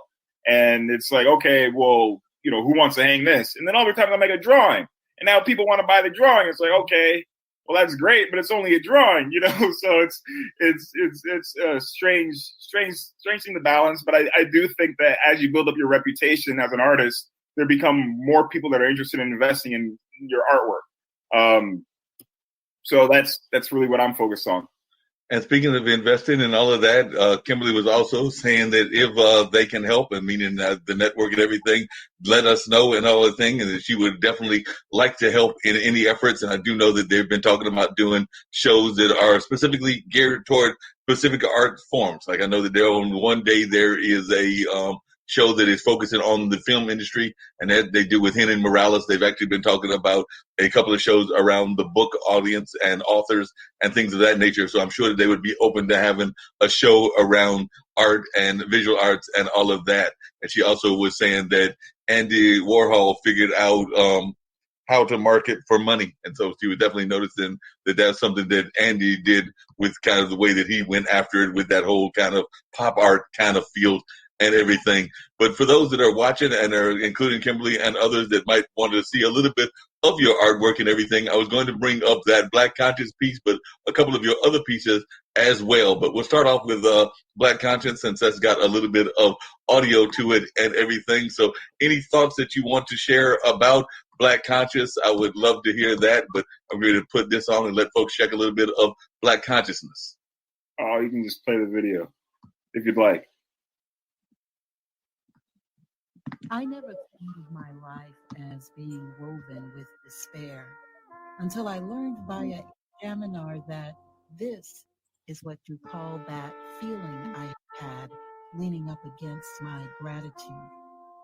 And then there came this year, a culmination of great reasons to despair, more so than in many recent years, as the FBI confirmed what we suspected was true, that every 3 or 4 days, an African American has been killed by a white police officer, a number likely to be in undercount, as most police jurisdictions don't even report such deaths. Deaths in such great numbers, they are in heartbreaking parallel to the rate of violence against African Americans lynched by whites during the early 20th century. Before I left for Chicago in January, my greatest worries were frostbite and the replacement of a headlight missing from my car that my son would be driving, which would give the police a reason to stop him. And I could not be complicit in that. In learning about despair this year, I also learned just how much my life is ridiculously woven with hope. All right. Go ahead, Calvin. I was just gonna say that was just an installation at the Carrick back when the Carrick was open. I work in different forms. I work sometimes big and take up an entire room as an installation. Sometimes I work in more of an exhibition, individual piece sort of form. Other times I work, and I'm also working on a book right now. I work in a whole bunch of different ways to hopefully reach different audiences and have exhibits in different places and that sort of thing. I would be happy. I would love to, work with some studios or all that. I have a studio right here in my house, but I would be happy to, do an exhibit or do something like that. I'm always interested in that sort of thing. Tell us a little bit about the book. You mentioned that you had a book as well, and I'm sure that the folks that are watching would love to hear about the book as well. So I'd love to hear about the book that you've got going on. And then I was going to bring up another one of your pieces as well, which is the one about hands, because I know a lot of times folks think about hands and the importance of hands, because we oftentimes are using our hands, even though we don't always think about the fact that we are using them on a constant basis. But definitely tell us about the book before I bring up the video about hands. The book is called Tree Book. And as you know, as everyone knows, trees make books, or paper comes from trees. And there's this idea called triple O theory, which it goes into this notion that everything is always transforming. It always goes from one form into another form into another form. So as a form of social justice or environmental justice, I'm interested in preventing deforestation and desertification, and to lower the CO2 emissions that are going on in the world that are ruining the ozone. And essentially, with each book that's purchased, I'll be planting 7 trees, or I'll be donating to a company that's planting 7 trees. And each page inside the book is a drawing of a tree that I just, I took 2 years and I just spent time just drawing all these trees. And I've then gone and maxed up the drawings with quotes from famous people talking about trees and just giving little bits of wisdom about trees. And that's pretty much the book. I'm talking to a publisher right now about it. And I don't know, it should come out sometime later this year. Sounds great. And before I bring it up and everything, tell folks a little bit about hands as well, because like I said, I know that that's something that is can actually be a very difficult thing to draw as well. And Kimberly actually made that point that hands can actually be something that is not that easy to draw and all of that. And actually, before we even get to hands and everything, that's something that I'm oftentimes wondering about is that sometimes there are some folks that think that everybody can necessarily draw, and there are other folks that feel that it's a more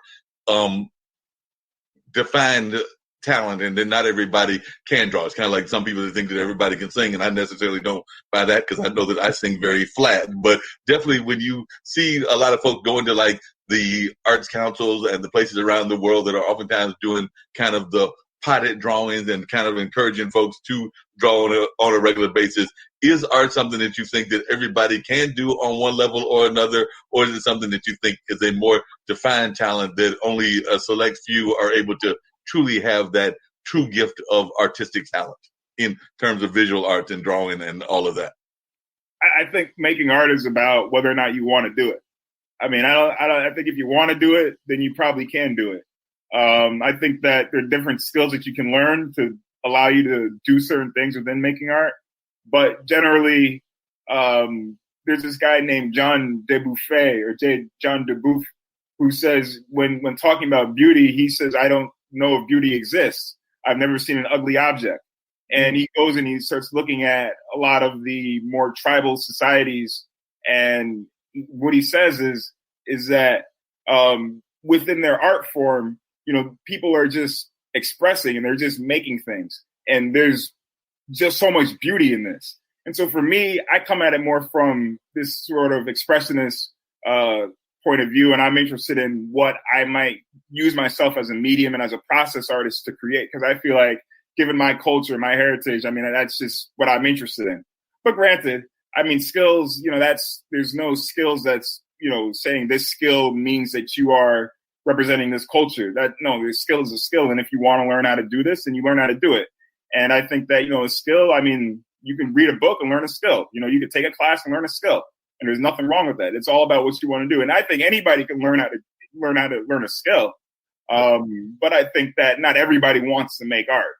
And I think it's about having that desire to make art and then having that commitment to making art, because to live your life as an artist is not always the easiest thing to do. You know, so it's like, do you get up? And when you get up, do you want to make art or do you not want to make art? And I think it's as simple as that. Yeah, and one of the other things that I know that the really good artists do is they try to find a way to differentiate themselves. Because like I said, there can be thousands, if not tens of thousands of potters, but and I'm just using pottery as an example, but it's the truly gifted potters that are able to give it a different feel than, say, the standard pot that your grade school kid may make or that somebody may make in an art class, but they find a way to make it a little bit more fine-tuned in the kind of like giving it more of a intrinsic value and everything that makes it a little bit different when you have something that is so common. And I'm just using pottery as an example. I could also use those folks that do those fruit paintings and all of that, but those that do kind of like find a way to make it different and to stand out are the ones that seem to me to be the better artists in that sense. Well, I mean, I can't pass a judgment on an artist. I mean, if you want to if you're interested in making that perfectly round bowl and you want to spend your life making 10,000 perfectly round bowls, I mean, then when you go to exhibit these 10,000 perfectly round bowls, you might have a beautiful exhibit, you know, or if you make fruit drawings and that's all you do, I mean, you might have a beautiful exhibit as well. It's all about to me, it's all about what you're inspired to do.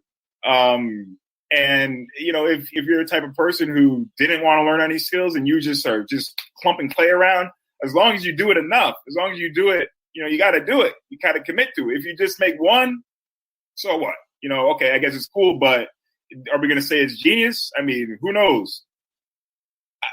Probably not. I mean, often it takes either the scale, you know, the amount or the size for you to really begin to start developing your own voice and your own character and your own interests and your own focus and what it is that you're really doing.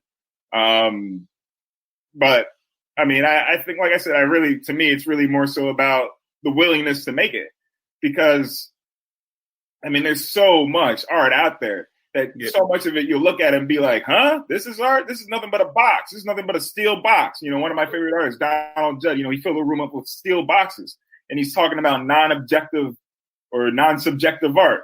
You know, it's like, wait, what are you talking about? You know, but no, it's also beautiful. He has a whole town in Texas called Marfa, where he's filled up his space with different installations that he's created, and he left. And now people travel from all over the world to see this room full of steel boxes. And when they look at it, they may look at how the light reflects off the steel boxes. And now there are artists, you know, even in Durham, who have been impacted by Donald Judd's work. And you go outside the Durham Art Guild and you see these boxes. And it's like, you know, Donald Judd inspired that work, you know, but now this person is doing it a little bit different, you know. And so we're all learning from each other, and we're all experimenting, and we're all just making stuff.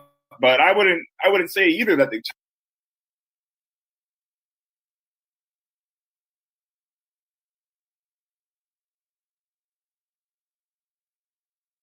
But I wouldn't say either that the child is no good either.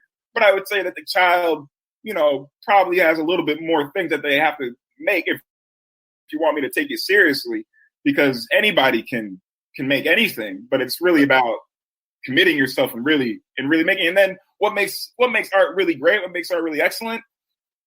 I mean, sometimes there's so many things. Sometimes it's cultural. Sometimes we're looking at something and we see ourselves in it. And because we see ourselves in it, we're like, oh yeah, I love that. You know, that represents me. And for the artist to even have that intuition or that knowledge to go there to make us see ourselves in it. I mean, sometimes that's brilliant. Sometimes it's, you know, somebody like Jeff Koons just taking a blow up a dog and then turning that into a steel object. And now the fact that it's made out of steel instead of it being made out of a balloon, all of a sudden we're regarding it with so much more higher regard because of the materiality of it. You know, so I mean, there's so many strange things that go with art. Sometimes it's just somebody throwing paint at the wall. You know, a kid can't do that. A kid can definitely throw paint at the wall, but the person who came up with it, maybe they were a little bit more original, and maybe that person who came up with it didn't just do it one time. Maybe they did it a number of times. When you look at Jackson Pollock's, he calls them numbered. They're numbered pieces because he did it a number of times.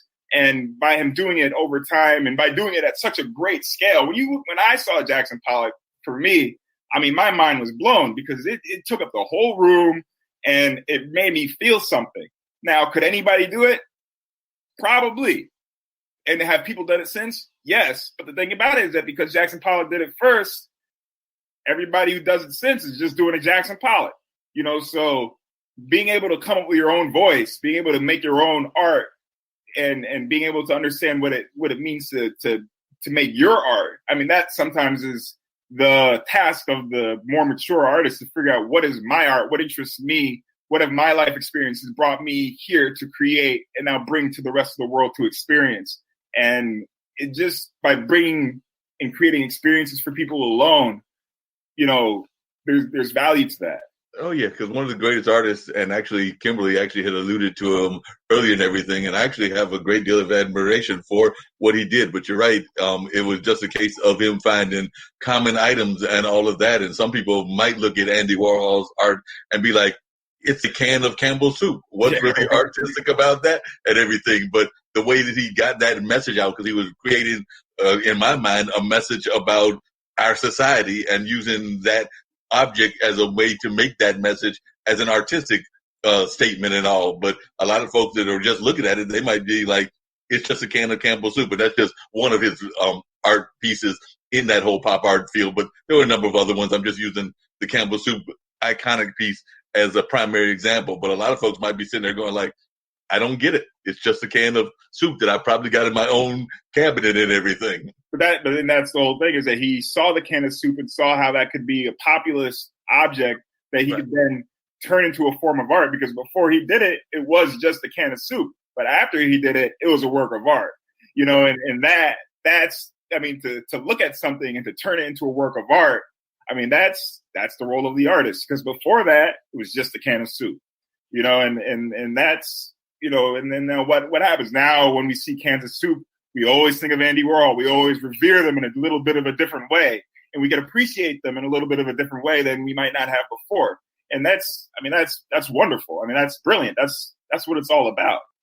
No, I definitely agree with you on that. And you had actually mentioned another thing that I know used to be really popular. Actually, my dad, Jim, used to take me to a couple of them and everything. But I remember there was a time before the pandemic that makers exhibits were very popular. And I guess they're still popular, but not as much now because of the pandemic. And you got to have a big space. And there's a whole kind of like made objects, whether that's robotic made objects or whether that's other kind of made objects that are all part of the makers community. But who knew that that would have been as big of a trend as it was before the pandemic? Because I do know that before the pandemic, a lot of folks would go to entire makers events. They might find a storefront that was empty and use that as the space, as the exhibit space. But those exhibits were very popular for a number of years. And I'm hoping that after the pandemic, we'll see more of those kind of exhibits. But I do know that they were very popular, and a lot of folks probably weren't even thinking that they were going to take off the way that they did. Yeah, that work is awesome. I mean, that goes back to that STEAM idea. You know, it's once you have the sciences mixed with the arts, and once you have technology mixed with the arts, all of a sudden you're making these things that are just like from the future. You know, it's all great. But, you know, once again, in the arts, you can't only say this is all there is. You know, you also need the other stuff too. So it's all about that, you know, push and pull, and it's all great. It's all great. What do you think is the role of the artist in society, whether it's to make statements, whether it's to do a number of other things? There have been some great people in history. I know Socrates and Plato and a number of others thought that they had an idea of what the artist's role in society was. But in Calvin's mind, what do you see as the role of art and artists in society? I think artists have many roles. But I mean, to me, I mean, really, it's mostly creating experiences. It's transferring culture. It's what else? It's questioning. You know, looking at things and turning them on their head. It's memorializing. You know, because you know when something passes away, you can document. And sometimes all you need to do is just document things, and you're making art. You know, because you're taking something and turning it into a different form. Or providing a new experience of it. So I think the artist has many roles, and you know that's almost as tough of a question as asking what's art. You know, right. It's like I really don't know, but I know that it's a lot of different things. And you're right. It is a hard thing to define, even what is art and everything. I know that there was that famous quote about one of the musicians and everything when somebody was trying to get him to define good music. And I think his kind of attitude was that he didn't know how to define it, but he knew it when he heard it. And I don't remember whether it was John Coltrane or Miles or one of those other famous jazz musicians, but somebody was trying to get him to define what that was. And he was like, you know, he couldn't really give it a definition, but I want to say either he or another one of those great ones also didn't necessarily like to be identified by one style or another. Like a lot of jazz musicians will also tell you that they love doing pop work or doing gospel work or doing a number of other forms as well. And I would say the same thing for most great artists that I know, that a lot of the great artists that I know are involved in a number of fields. They may be seen as primarily a painter, but then they may dabble in sculpture, or they may be seen primarily as a installation artist, but then they may dabble in another form of the visual art field or whatever. And some of them might even go outside of the visual art field and dabble in the performing arts as well. So definitely, I was wondering, is that something that you try to do? Is that you try to expand your artistic horizons and do a variety of styles? Because like I said, I know that you've done these pieces, like we're going to show the hands piece and everything, which is done on video, and the other one that we showed about Black consciousness. But then you have some more of the more traditional kind of pieces, and then you've got public art and all of that. So how important do you think it is for you, Calvin, to be involved in a lot of different styles of art? I think to me personally, with my own practice, with my own interests, I think it's very important. I mean, I think they all relate. I'm interested in a sort of unified field theory about making things.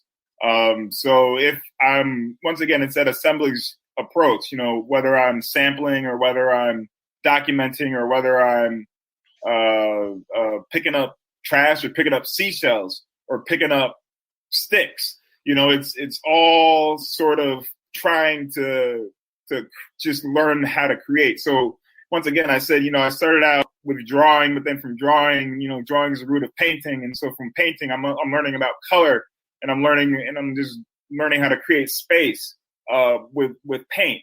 But then I move into sculpture and I realize, wait a minute, a painting is a sculpture. And then, with sculpture, it's okay, now wait a minute, it's about the space around the sculpture. And then it's like, okay, now wait a minute, you can use many different objects, bring them together, and now you're making something that might be a 2-dimensional or 3-dimensional sort of painting, but it's also kind of like a sculpture.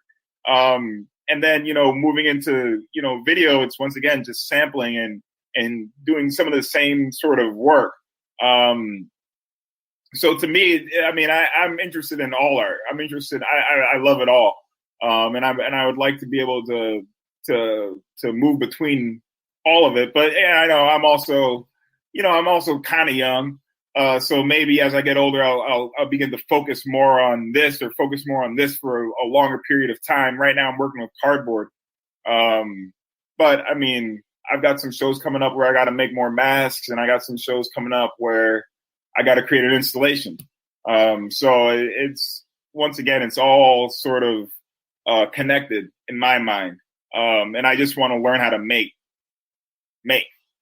Yeah, that makes a lot of sense. How do you find it able to survive with your art? Because as long as I've known you, you seem to be doing a good job of making it as an artist in terms of like day-to-day survival and all of that and everything. But I do know that it can be very difficult. And a lot of times artists wind up having to go get that day gig, which can then interfere with the artwork and not have them achieve as much as they would like to do. So how important do you think it is for you to have that kind of autonomy, or do you even have a day job? And if so, does that interfere with the artwork that you would like to do and everything? Because I know even with the stuff that I do, I sometimes do have to go back to measurement, or I have to go and do my work at Hayti, and it may not necessarily be doing the media work or the special events kind of stuff that I have a great passion for and everything. But at the end of the day, you've got to pay the bill. So a lot of times that's what artists have to deal with and everything. So I was just wondering, how do you survive as an artist, and do you actually find yourself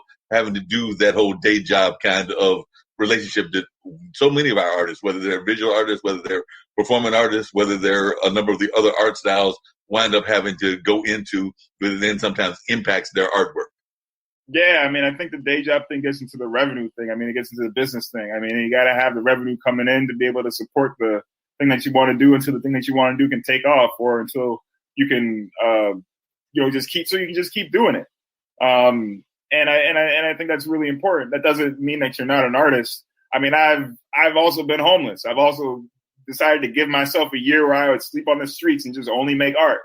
And and I learned all about that too, and after that, it's like, okay, well, you got to work, or I got to work. Or if I don't want to work, then I got to, paint landscapes, and that's it. It's like, well, I don't want to paint landscapes, and that's it. I want to, do some of these other things. And so to be able to do what I want to do, I think it's important to figure out a way to support it. And once you support your own stuff, then you're more likely to get other people to want to support your stuff too, or at least that's what one business lady once told me. You got to be willing to support your stuff first. And I think I find truth in that, because through supporting my own art, I've been able to get grants that have been able to allow me to go out there and make more art. The problem with me is that I'll get the grant and then I'll stop working. It's like, no, you got to get the grant. You got to keep on working, but the question, of course, is, do you have the time to work, or do you have the energy to work, or are you tired, or are you just burnt out and you want to just kick back? And that's very real too. But I think that's the challenge. I mean, if you're an artist, you got to figure it out. Maybe that means, you do part-time, or maybe that means you take some time off, or maybe that means you find a type of job that you can do now and then walk away from, or maybe that means that you work 5 hours a day instead of 10 hours a day, or so you got to figure it out. But definitely having that revenue, what I'm beginning to realize, that revenue is what allows you then to put money into your art, and then you can have your money help make your art. Instead of having to put so much labor into your art, now all of a sudden you can hire some people to help make your art, or you can hire the right tools, or you can hire the right material, or you can go buy the right materials, and now you're working fast, and it's like, wait, this used to take me, months to make this, and I'm making this in a day, you know, and so Right. there's the revenue is very important.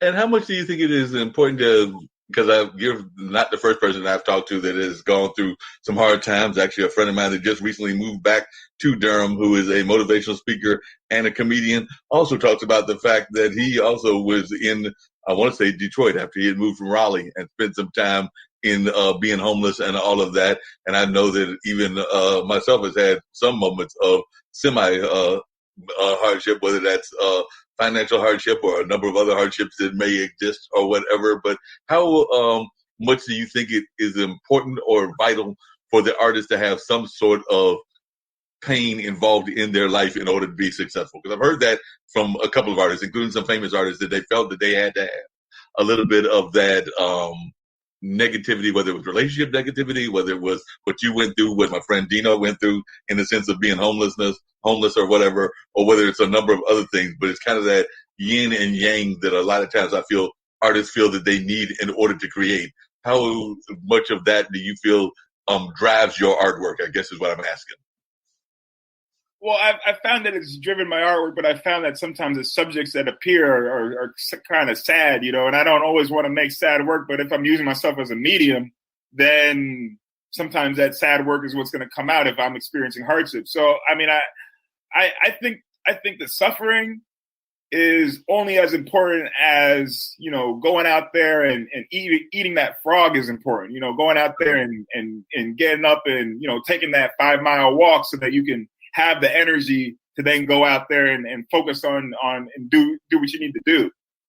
So, I mean, you know, life is suffering no matter which way you flip it. Life is suffering if you're doing only what you want to do. Life is suffering if you're going out there and not doing what you want to do. But you got to figure out a way to become grateful and to take care of what you need to take care of in order to get a little bit past that suffering. Or at least this is what I'm learning as I'm going through things. And another thing that I was wondering, because we have Cara who's been on the show and she's out of Ohio, and she actually does this whole thing about health and wellness and nutrition and all of that. And I do sometimes think that because we're so focused on our art and so focused on everything else, that we sometimes leave out the important things that we need to also have as part of our life as well, whether that's emotional growth, whether that's spiritual growth, whether that's even kind of like doing the exercise aspect of life and things of that nature. So how important as an artist do you find it is for you, Calvin, to be well-rounded? Because I know that a lot of times we as artists, as just creative people, will sometimes let other parts of our life get sidetracked and not spend as much time as we probably should on them and everything. I know I've even had this conversation with a friend of mine who is a funk musician and is now getting back into an exercise regimen and even kind of a diet regimen. But I was just wondering, how important do you think it is for us to incorporate all of the aspects of us, whether that's spiritual, emotional, mental, but all of the aspects of the human person?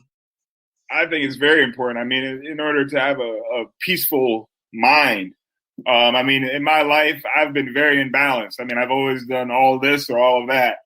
And, I mean, I've been able to make art, but sometimes in here it's not been good.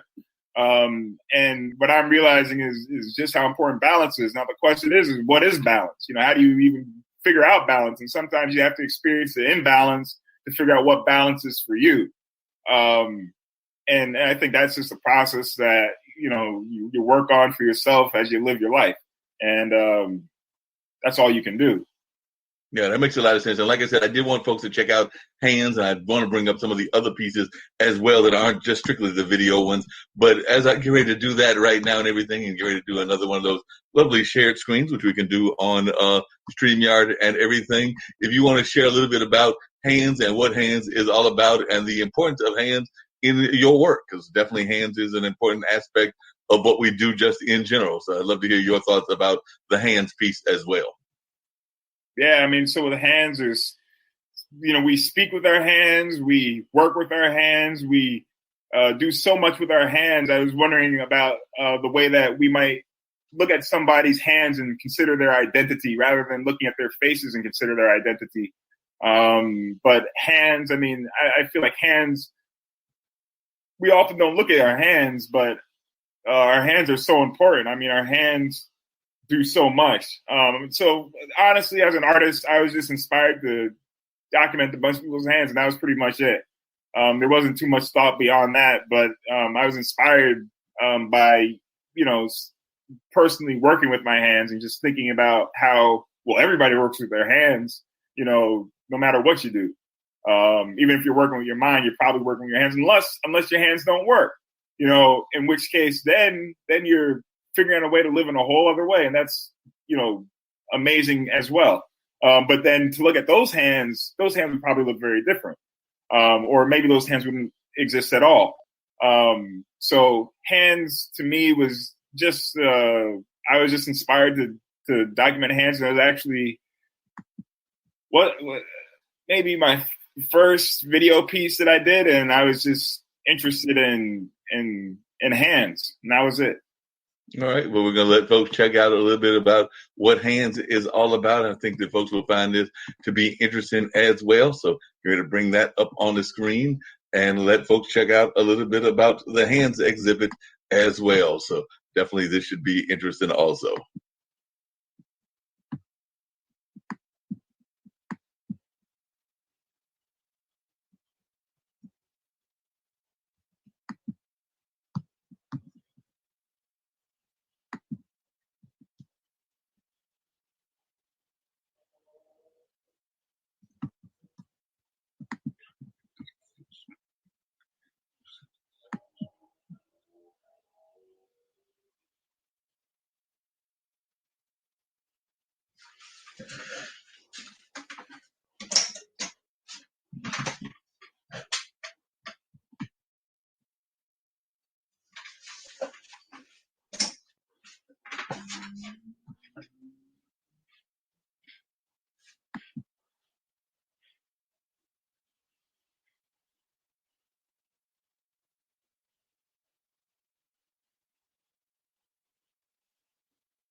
Yeah.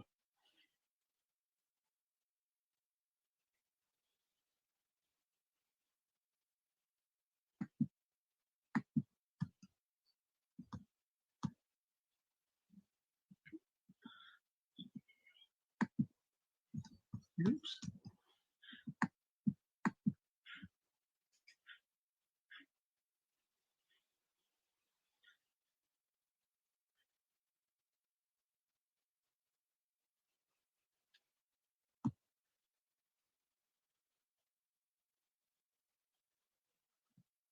Wow. Amazing. What would you say is one of your favorite pieces and everything? Like I said, we just saw hands, and like I said, I'll bring up some of the more other kind of artwork, not just the video types. But would you say are some of your personal favorites from Calvin Brett's collection of artwork of different sorts? Whether it's the flowers piece, whether it's Black Conscious, which I know are more of the video versions, and of course you've got one that's about driving, and those are more the video Vimeo types. But of course, there's other artwork that you've done as well. So if you had to define one of your favorite pieces, what would it be? I like the assemblage work. I like the growth and the fool's gold. I like the masks also. I also like, I've started covering cardboard or trees with cardboard and using seed tape so that as the trees decay and as the cardboard decays, the seeds will then plant themselves in the environment and go and sprout flowers. And that's my most recent work. And I'm really excited about that sort of stuff. But that's more of the public stuff. But I mean, I also like some of my old paintings. I look back on some of my paintings and I'm like, wow, I can't believe I painted like that. And I mean, they're just basic paintings. But for me, just thinking that I made something like that, sometimes it's just, I really like them. I like Squiddy Lies Hypnotized. I like Here Comes the Sun.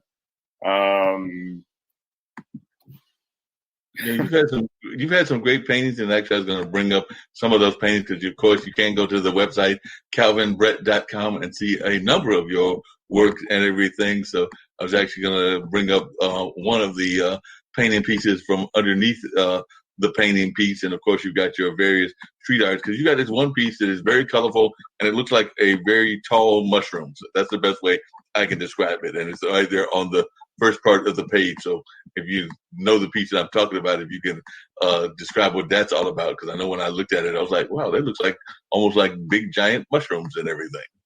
Yeah, that's called The Land of Enchantment. I made that when I was in Santa Fe, New Mexico, and I actually made that when I was homeless, just painting on the street. But it was a commission, and I painted it and I sold it, and I went and bought a truck, and then I started living out of my truck. So I mean, it was a bit of an adventure, but good experience. I don't regret hard times. I mean, I look back on it. In the moment, they're difficult, but in the retrospect, they're good memories.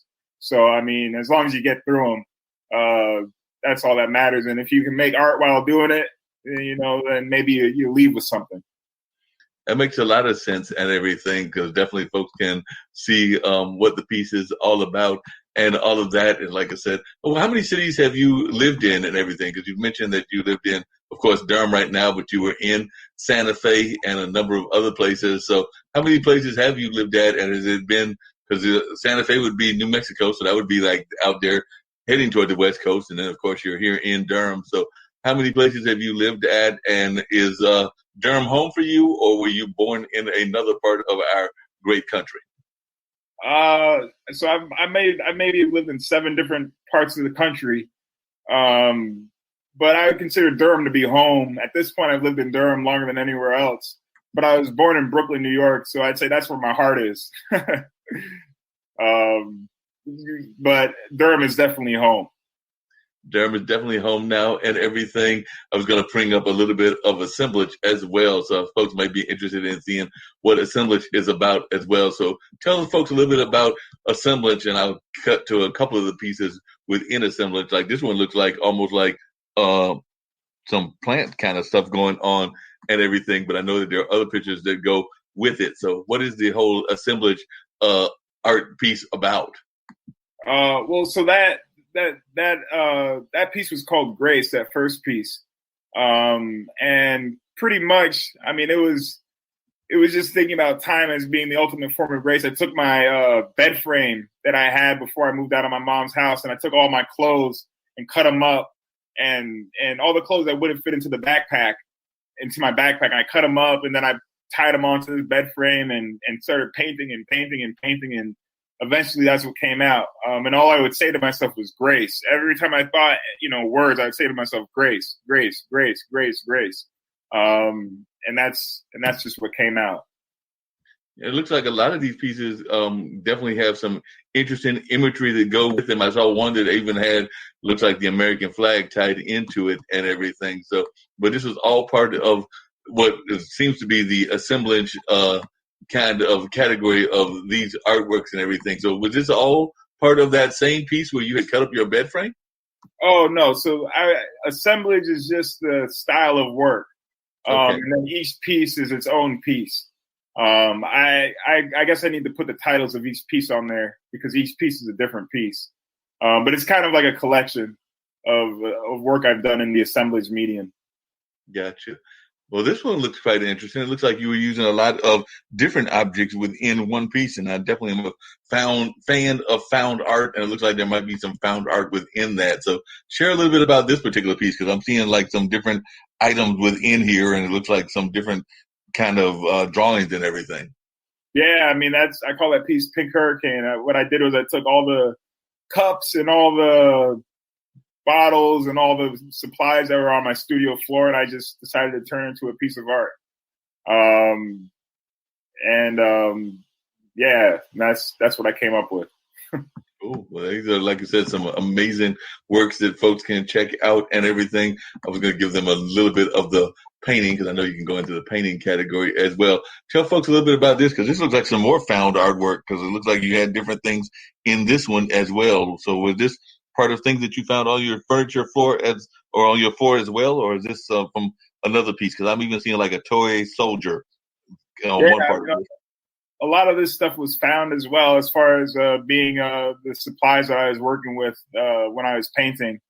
But I call this piece Masked Elephant. So there's it's kind of like an elephant in there. But I mean, it's very abstract, very, very abstract. But I mean, it is what it is. I was just having fun with it.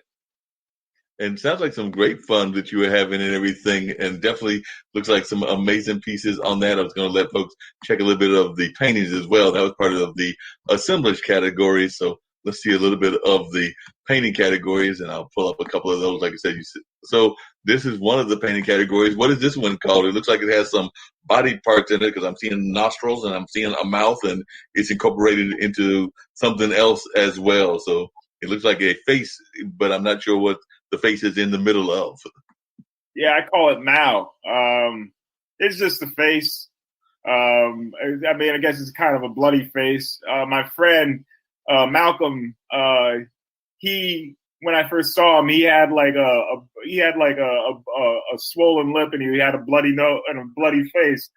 And so, I mean, that he owns that piece right now, and he gave me a computer in exchange for the piece. Wow. So, yeah, so he kind of inspired me to make it. And sometimes you get inspired not just by what's going on in your life, but what's going on in your friends' lives as well. And I guess he's able to identify or to come to terms with whatever gave him the bloody nose, because he wanted to get the piece himself and have it as part of his collection. So whatever that was about in his life, he's at least come to terms with it. Yeah. What is this piece all about? Because this looks very colorful and it looks very interesting as well. It looks like there's some different kind of colors being represented in this one as well. Yeah, I mean, this piece was a little bit confusing, honestly. I mean, I don't know if I should go into this piece. Okay, well, we'll leave that one alone, and we'll let people have their imaginations. It sounds like that might be something that they need to have a private conversation with you about, because it might have some more personal kind of details and everything.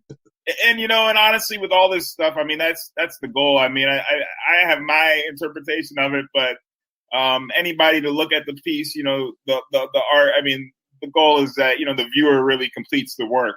I'm only inspired to do what I'm inspired to do, but if somebody connects to it, then that's cool.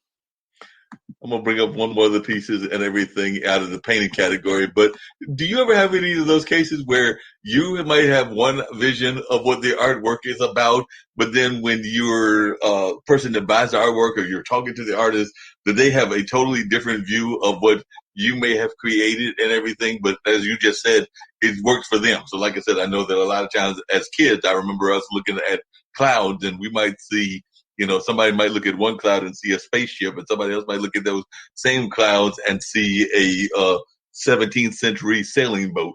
But, you know, they're both looking at the same clouds. They're just seeing different imagery. So as both the artist as well as the fan of the art, do you ever have those conversations when you're talking to your patrons, or when you're talking to friends of yours, where you're thinking that the art is representing one thing, but they're telling you that they see something totally different in the artwork? It's kind of interesting, honestly. I mean, often when I let people talk about what they see in the art, they'll end up describing what the heart of that I was trying to get to when making the piece. They end up describing the essence. And I find that to be fascinating. But if I then go and describe the art, sometimes people will be turned off. So I find that there are multiple types of people. Some people want to know what it means. Some people want to make their own meaning, and some people just don't care. They just want to look at it. So it really depends on who I'm talking with. So sometimes I do come across that, but it really depends on the person. Gotcha. Now, I'm not going to go through all the different categories, but you did have a couple of them that I found really interesting, and I just wanted you to share a little bit about them. We've gone through some of the different categories. Of course, you've got packaging space, which we alluded to earlier, and the Shag Room. I may let them folks go to the Shag Room themselves and check what that's all about. But I did want to get to Black space, and you had mentioned packaging space, and I know a lot of folks are thinking about, because of the nature of what's going on in the world and who is a laborer and who isn't a laborer, about general labor. So I'd like to hear your thoughts about general labor, and we'll pull up some of those pieces, as well as definitely Black space and packaging space. But we'll start off with general labor. So what was general labor all about? Because I know a lot of times when people think of labor, they think of like labor in the sense of work, but that might not have been what you were talking about when you were doing general labor. Yeah, so I mean, general labor. I mean, it meant multiple things. It was a double entendre. I mean, on one hand, it was about doing a variety type of work instead of just focusing on painting or assemblage. There was some sound, there was some video, there was some assemblage, and there was a little bit of installation involved.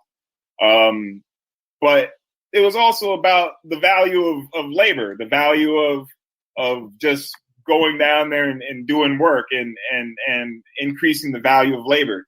And it was also about how when making art, sometimes all it takes is for one to have a no mind sort of attitude and to just focus and to just put things together. And that's all it takes. Now, sometimes people want to hear it takes more than that, but it really doesn't. Sometimes it's all about arranging objects and that's it. And by arranging objects, you make agglomerated forms, and agglomerated forms are considered interesting and beautiful. And so it's about the value of labor as work. But then it's also about thinking about picking up trash and turning this trash into art. And so there's found objects, but there's one of the things that I did was I would go out into certain sites where people had littered like all this plastic or whatever, and I would clean it up. Like all that plastic right there came from 15501.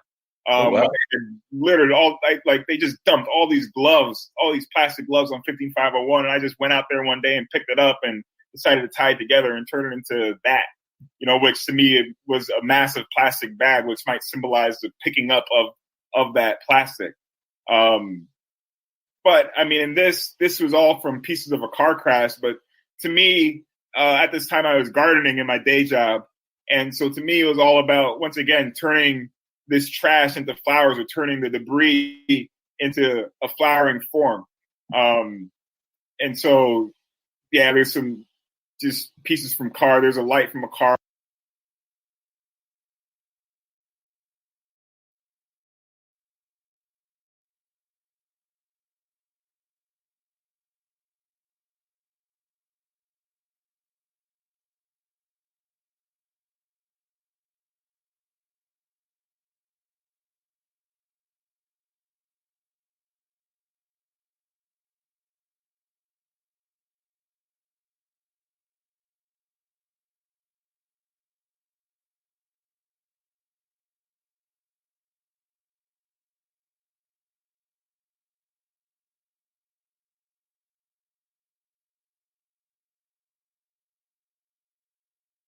On there, and there's Do you ever get concerned about your own? Because like I said, you're talking about picking up items from the cars. You're talking about picking up gloves out on a major highway and everything. Do you ever worry about or get concerned about your own safety? Because like I said, I'm thinking about some of these items are not exactly less than rugged. They're jagged and things of that nature. And of course, we do know that with health concerns, there's all kinds of junk that people might be doing. And like this one has got a bunch of cans. Who knows what those folks have been drinking and everything. So I just wondered, do you ever worry about your own safety when you're doing these found object kind of pieces?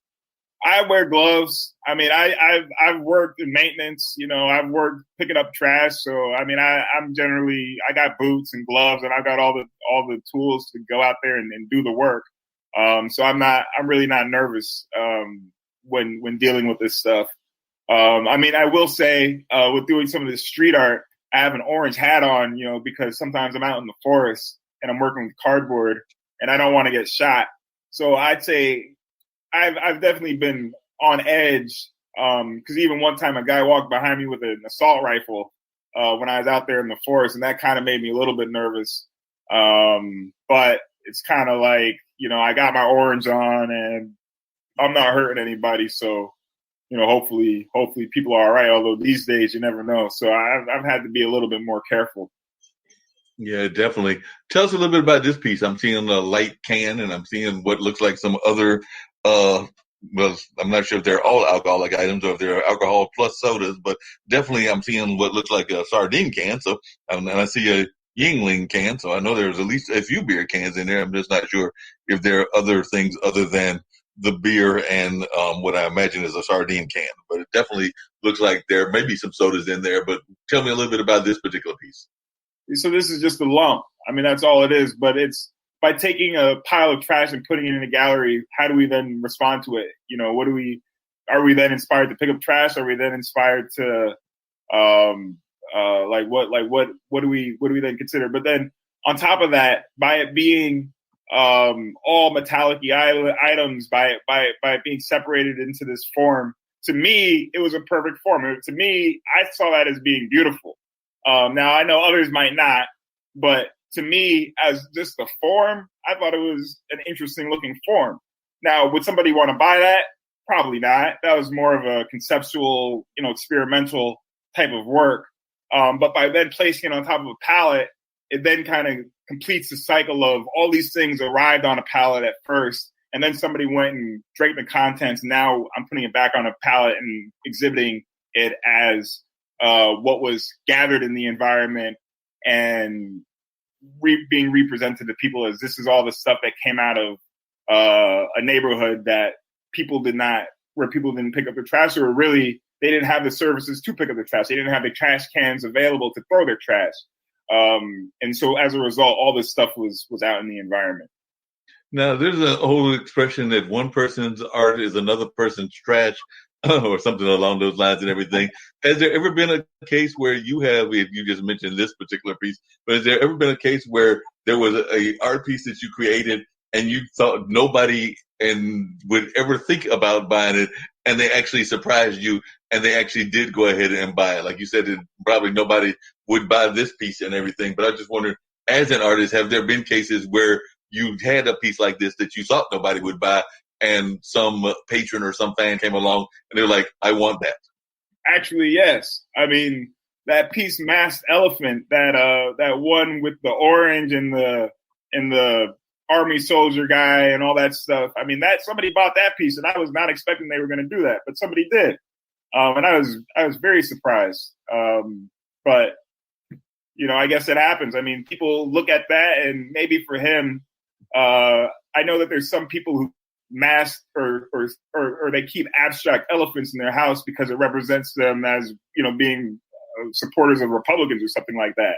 So maybe for him, it was a way for him to have something that looked like an elephant that nobody would assume was an elephant when they first walked on it. Or maybe he had another reason for buying it, but I did not expect anybody to go and buy anything like that. But, you're inspired to make things, and sometimes you never know. Yeah, and I'd love to know about this piece as well. This looks like similar to the beer piece, but more of the traditional cups and paper cups and things that you might see after a picnic or whatever. But I was going to make a comment about the elephant. Maybe the lady friend was a member of the Deltas, because I do know that the Deltas are all about elephants as well. So If they had been a Republican, They could have been a Delta.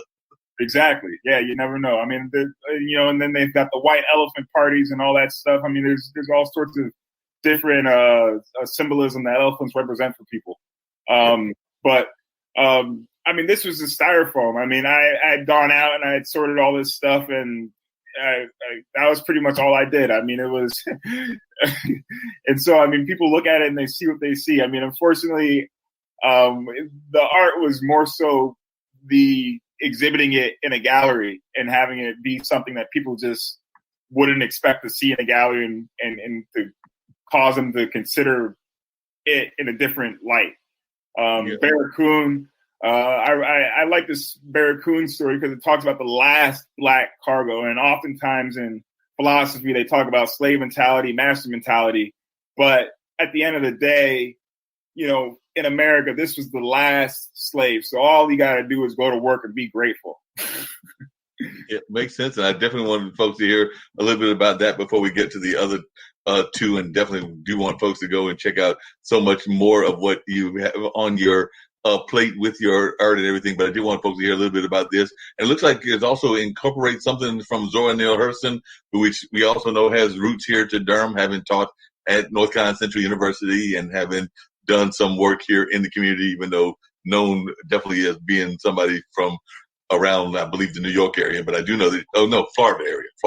But I do know that she did come at one point and teach in North Carolina Central University. And I do see that there is at least a mention of her, their eyes were watching God and everything along that line. So definitely I'll let folks hear a little bit of this one.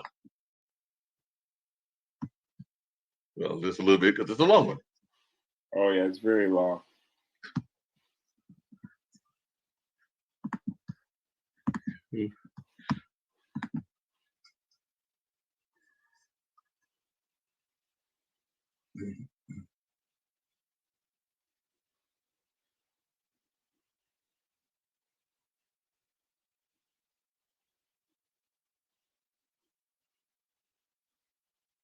So with this, I sampled some birds and I found some hip hop beats and I put it over this book, this audio book that I had found of Zora Neale Hurston's Barracoon. And for me, it was just a way of embodying working outside and doing the work that helped create the exhibit. That all this stuff was then, existing within. Wow. And so did it incorporate, without going into the whole detail, folks can go back and check out the whole thing if they want to, but did it include some of Zora Neale's actual interviews with some of these folks and everything that you incorporated in the long piece? Oh, yeah. I mean, after the introduction, it gets into the interview of this, I can't remember his name, but of this guy who was considered the last slave. Okay, well, maybe we'll jump forward in here.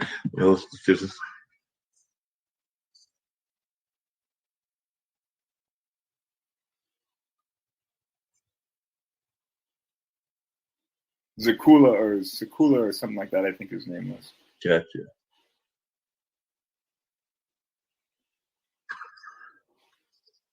So we'll see if we can't jump up a little bit more and see if we hear any of the interview.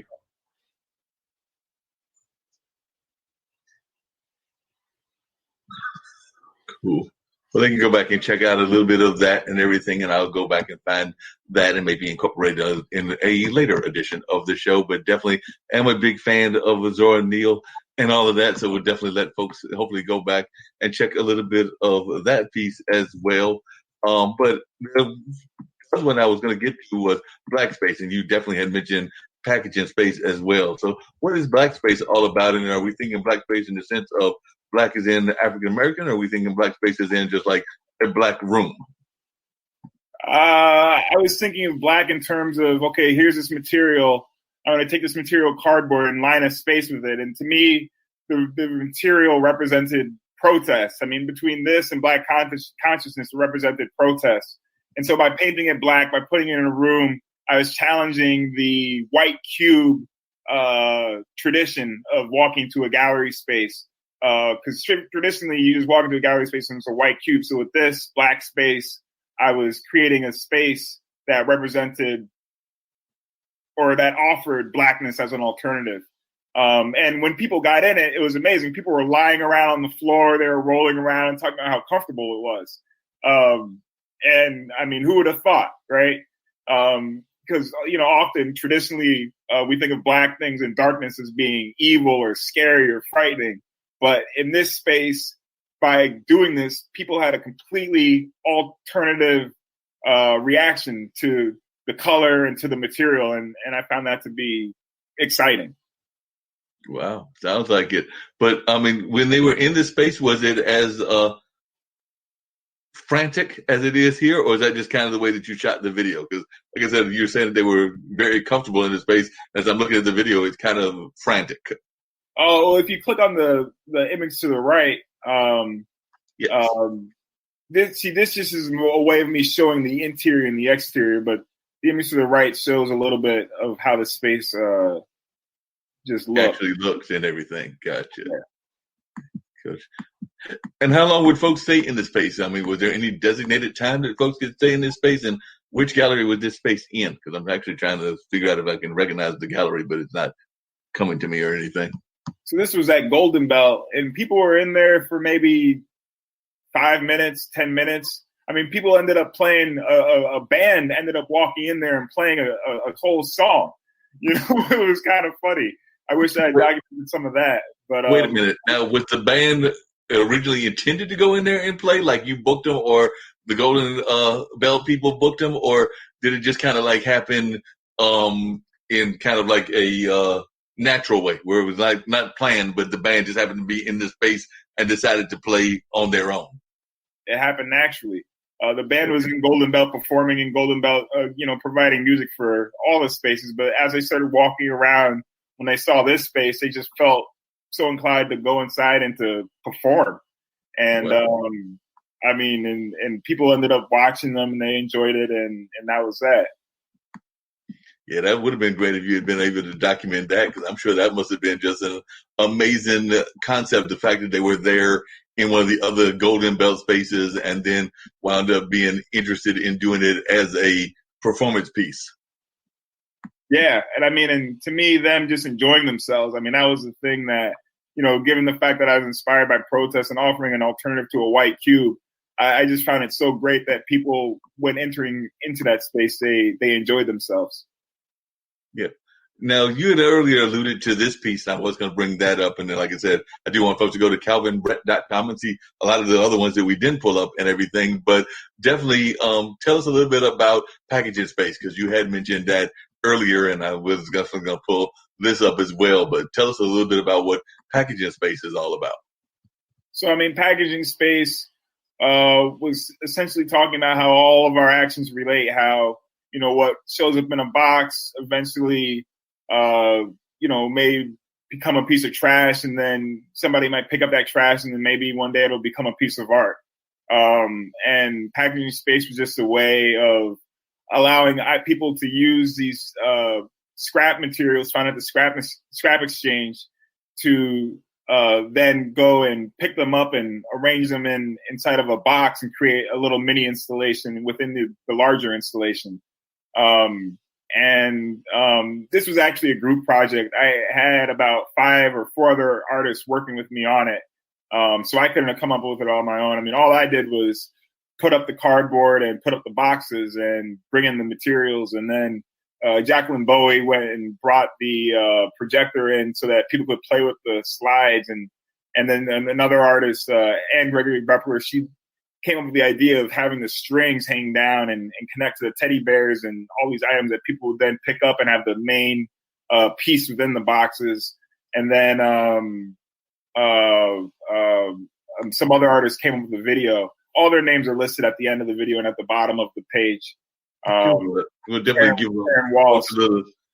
give folks a taste of that as well. One of the things that you had me think about was, like I said, one of the day jobs, which is actually a menial job, is that I've been packaging COVID kits lately and everything for Measurement Incorporated, which is one of my day jobs. Wow. And usually I do testing of grade papers and all of that, because that's what Measurement is. It's a testing company, but as kind of a holdover project, or a project to get people to kind of like at least get some income while we're waiting for the regular papers to come in and everything. They've been having us package COVID kits, and I am not, as family members will tell you, I'm not the most detail-oriented person, so I was probably not the neatest person in my first round of them, so they were not done efficiently or effectively, and I had to actually restrip them and everything. And I was thinking to myself, I was like, I just threw all of that stuff away. That was probably found art. I could have just made a whole art piece out of my mess up and everything if I had been hanging out with Calvin before, instead of throwing him in the trash cans. Yeah, exactly. That's what I would do. But that's why I say, sometimes it just takes doing it, and that's really it. Exactly. So let's check out a little bit about this as well.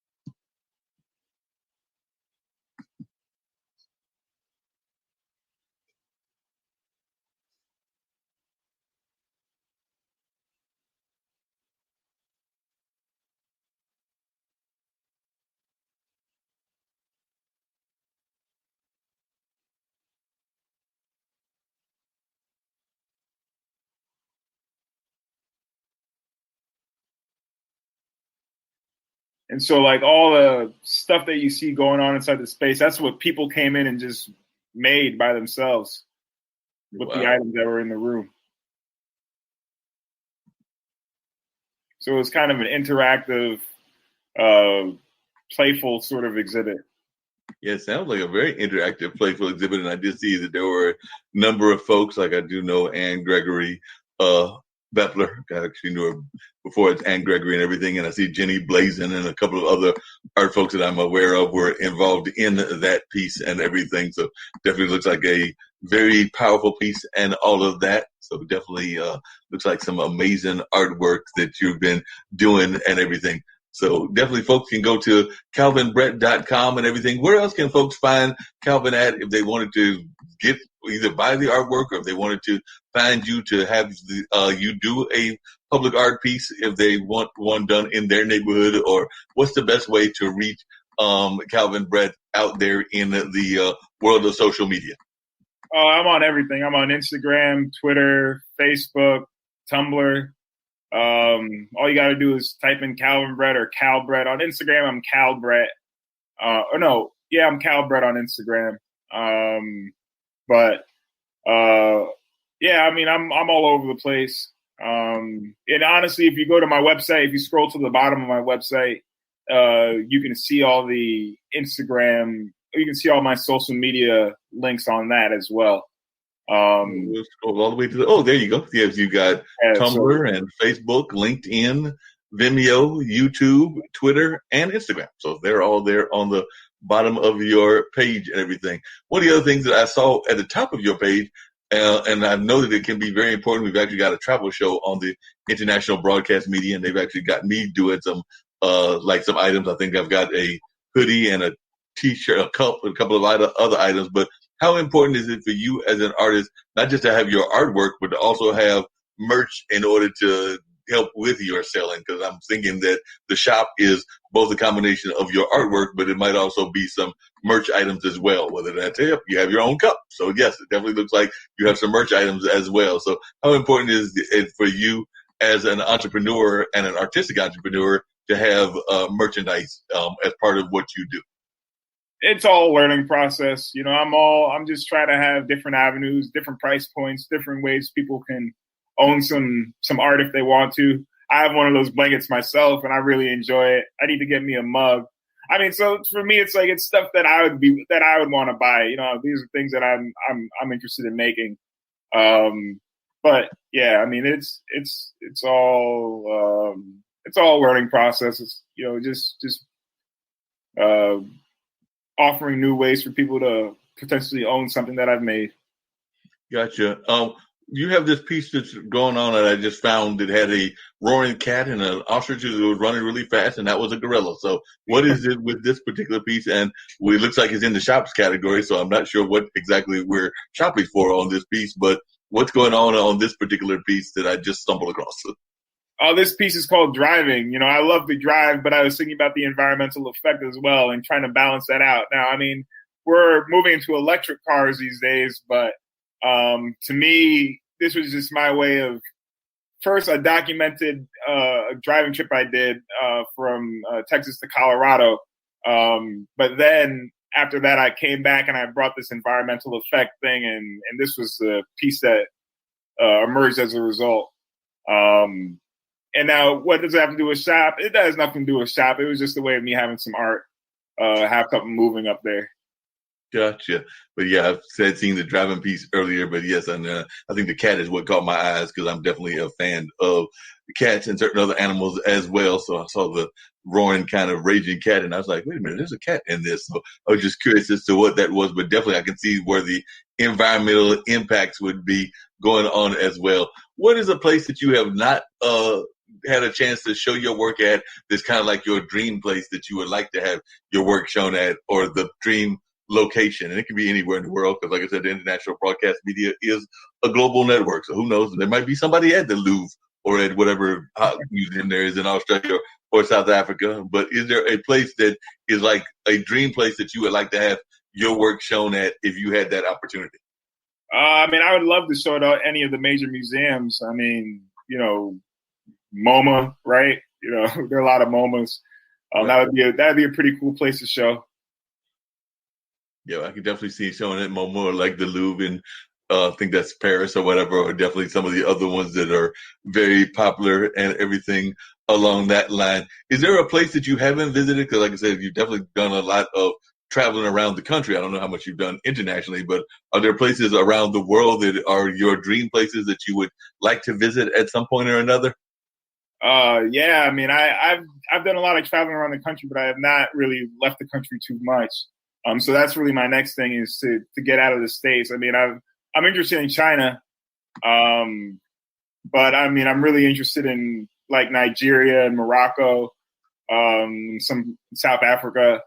But I'm really, and then of course, places in Europe like France and London or England. So I mean, I've got some places on my list, but Gotcha. But one of the things I think is that, I would love to hear all the places. If you got other ones, I would love to hear more of those as well. Like I said, I know that one of our shows is in South Africa, so we'll have to see if we can't get Alexandria May, who is kind of a Taylor Swift of that area, and she spent time between South Africa and Nashville, even though now it's more South Africa because of the pandemic. She's a young lady in her mid-20s, but definitely has got that kind of pop kind of community in South Africa. So I know she's plugged into the whole art community, both visual as well as performing, and a number of other art communities, even though she's a singer-songwriter type and everything. But she's plugged there. And Brother Mike, who does Mind Closet, which is every Friday morning, is out of Nigeria. So he's plugged into the religious community there, but other communities also. So there are some people in our family of the network that might be able to get you to those places and everything. Because I know Brother Mike oftentimes watches my shows and checks out the different guests that I have and all of that. So there are definitely some folks in those regions. We actually had Vivian's China at one point, and she was actually a student intern, and she may be coming back at some point or another, but she did a whole thing about China. The joke that we had about her show was that she would show the different provinces, and she would also show the different restaurants and the different dining places. So we all got hungry every time that she did her show because the Chinese food was very good and all of that. And like I said, we weren't eating it, but just the display of it looked very appetizing. Cool. So what are some of the other places that you said you would like to go to if I cut you off? Because I didn't mean to cut you off at all. Oh, I would like to go everywhere, honestly. I mean, there's no place, there's beauty everywhere, and I'd love to see it. So, I mean, yeah. Cool.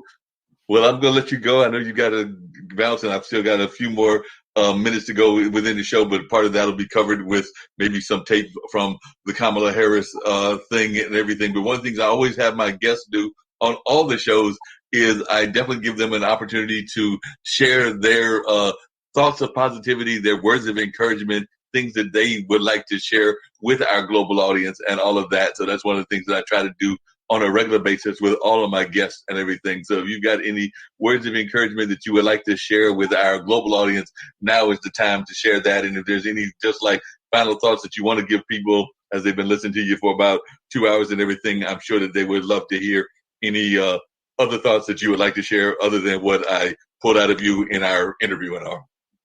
I'd say don't give up and control your thoughts. Make sure you are very aware of the thoughts that you're thinking and to think positive thoughts and to, be aspirational with your thoughts. Don't fear the thoughts that you have, just say what you want and be it and work towards it and don't give up. I mean, what else is there? And be happy, be happy and be healthy. Right. All important things, and definitely I think a lot of folks would love that and everything. By the way, earlier, and I had meant to get to this comment sometime back, it was almost an hour ago and everything, but Kim was saying that at some point you'd love to have a weekly art exhibit here on the network and things of that nature. So we'll have to get together with you and some of the other artists and see about possibly showing some weekly artwork on a regular basis, because I do know that they want to encourage the creative community among some of their other goals. Like they're all about fiscal literacy and things of that nature, because they feel that gap is a gap that needs to be narrowed and along those lines. So they're definitely about that and about narrowing some of the other systemic gaps that exist within our society and along those lines. But I do know that they are definitely about supporting the various artists, not just here, but globally and all of that. So they would probably be interested in having, as we've done here today, a lot of artwork showcased, and if there's new artwork that is coming up, then they would definitely love to see that as well. Speaking of which, are there any new shows that you have coming up locally or otherwise that folks should be aware of, or that they should be looking for, whether it's a virtual, and I imagine most shows these days are virtual, but do you have any virtual shows that are coming up, or any physical shows? Because there are still some galleries that are still doing physical shows. I've talked to the Fruit about doing something in July, mid-July, July 15th is around what I'm thinking. It'll be an installation. It'll be an installation and some sound art. There's also at Horace Williams' house in 2022, I'll have an exhibit of just the masks in Chapel Hill. And in Greensboro in 2022 at Green Hill, I'll be creating an installation of found objects alongside what's her name? I'm forgetting her name right now. Very, very alongside other very important artists that are working with trash and doing amazing work. So I mean, I'm really excited about that. Sounds great. Sounds like there should be some amazing shows. Are you finding that most of your artwork these days, or ever since the pandemic started, has been more of the virtual kind of shows? Because I know even a lot of the festivals last year were very much virtual, even though I do know that some folks were doing regular shows at like the Lump and at Pleiades and some other places, even if they were having to do them in that socially distant kind of environment where you didn't have the big crowds that you used to have. I've seen a lot of virtual shows, or I've seen people having them, but I've been to one show at Lump that actually Jim was in. Right. And I mean, that was an awesome show as well. But I mean, I've personally I've seen the pandemic as a way to just start making street art and to get out there and start doing my own thing. So it's been fine by me. Gotcha. I mean, well, that's what it's been. Yeah, I know what you meant. I knew exactly what you meant. Have you had anything in the street art aspect yet that you are finding that is pandemic related, or do you have any street art that will be pandemic related? Because I know a lot of folks are, whether it's found vials of vaccine or whether it's found this or that. I'm imagining there's probably all kinds of found art, or even I'm imagining like maybe even the costumes of our essential workers and things of that nature. Because I do remember that I saw a couple of pieces that I've seen where they've had statues of the essential workers, the superheroes. And I've seen those kind of statues pop up near Duke and near the VA and a couple of other places as well. But I was wondering, you personally, have you done anything that is pandemic related? That's cool. I have not done anything that's pandemic related, but I mean, that's definitely an inspiring topic, and we'll see. We'll see what comes out. I mean, my focus is more on environmental stuff. Right. I mean, I'm interested in anything that's culturally relevant. So we'll see. Definitely. Well, like I said, I appreciate you being here with me for about 2 hours and everything. So I'm going to let you go and grab yourself a bite to eat. I'm going to talk about some of the other shows that we've got. But if you've got any final words that you want to share before you bounce off, I definitely appreciate you being on and sharing your wisdom and sharing your artwork as well. And do know that you are always welcome to come back anytime that you have anything new that you want to share or that you want to show as well. Because as far as I'm concerned, any platforms that I have, whether it's the things that I do here on international broadcast media, or whether it's my more traditional audio show that I do on Blog Talk Radio, or whether it's the stuff that I do in the nonprofit low power radio community of WCOM, anybody that's a friend that is of mine or a friend of the family's, I definitely make these opportunities available to them as well. So whether it's new friends or folks that I've known for a while that have been connected to folks like my dad, Jim Lee, and everything like yourself, then it's always opportunities that I love to give them to show their works and all of that. So know that you're always welcome back anytime that you have anything that you want to share, and any final thoughts that you want to share right now. This is the chance to give them.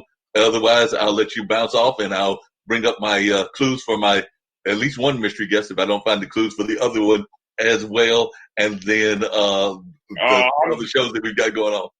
Oh no, I'm just a student. I'm just learning. That's all I am, and not giving up. Just a student learning and not giving up. Well, I definitely appreciate you. And like I said, anytime you want to pop back in and share whatever is going on or any new things that you've learned or as you continue to develop and grow, just know that this is another one of your homes that you can definitely share your platform with on a regular basis. So I definitely appreciate you joining me here on this evening, Calvin, and I look forward to having you back on in the very near future. All right. Thank you, Mark. All right. Take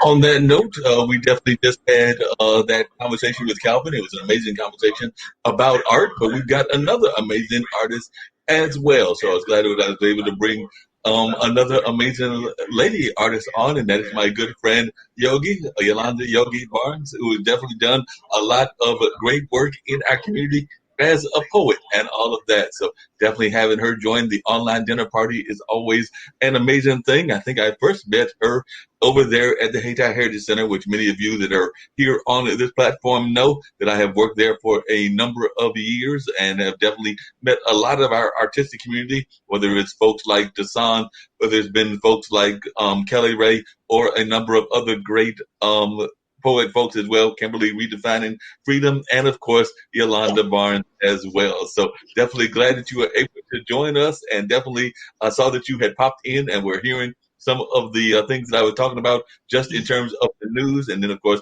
I did play that previous interview that we had going on with the artist and all of that. But he's a great found artist and done a number of other art forms, and definitely glad that you were able to join us as well. So how are you doing today? Are you coping with the COVID and everything? So how are you doing? It's so good to be here. Thank you so much for offering the platform. Today has been an interesting day. I would love to say it's been great, but the day started off kind of with a small panic attack. Just everything kind of got heavy. Right. And then I had to decide how to move forward. How am I going to get back up and move forward, because the day has to go on. And I just started thinking and being grateful. And the day did end up being a better day. But the roller coaster ride, I guess, is sometimes needed, you know? Yeah, sometimes you got to have that roller coaster ride. And I know that that's even sometimes what inspires you folks that do spoken word and all of that. So I know that folks definitely that are seeing you for the first time, this is the International Broadcast Media. My friends Kim Calhoun and Nick Palveda, along with several others, have put this together. And they've got several shows that are here, everything from singer-songwriter shows to the talk shows that I do to a number of other kinds of shows that exist and everything. So those that are watching that are from around the globe, can you tell a little bit about how you got involved in spoken word? Like I said, I saw you come as one early, but a lot of folks may not know how you got involved. And also, I'm sure that they're also thinking maybe it's the kind of pain that you had to go through today that leads you to do your spoken word. So share a little bit about your journey into spoken word. Okay, so I started off as a rapper. Right. And I was 13 and I had this little red notebook and I wrote nothing but raps. And one day it wouldn't come out right. I couldn't rap it. I couldn't wrap my mouth around it. And my friend looked at it and she said, "Oh, it's not a rap. That's a poem. You're writing poetry." And I was like, "What? I need a hit." And she said, "You don't need to stop writing this because this is where it's at." And I've been writing since 13. As with many artists, you go through your ups and downs, your ebbs and flows, your highs and lows. I started to kind of live life, which happens. And I didn't pick up the pen again until after a breakup. It was after that breakup that I really, truly found a love for poetry again and spoken word. I ended up going to, in Fayetteville, North Carolina, and I went to a poetry spot where they had every Wednesday night, and I was there before the host got there. I would write my poems before the night, and that's how I ended up having fresh ink every week for months. And then I just dove deeper and deeper into it, and then began to write books and help other people write books and just grow. And I have grown in this in a way that has taught me so much about life and living and writing, and it fuels me.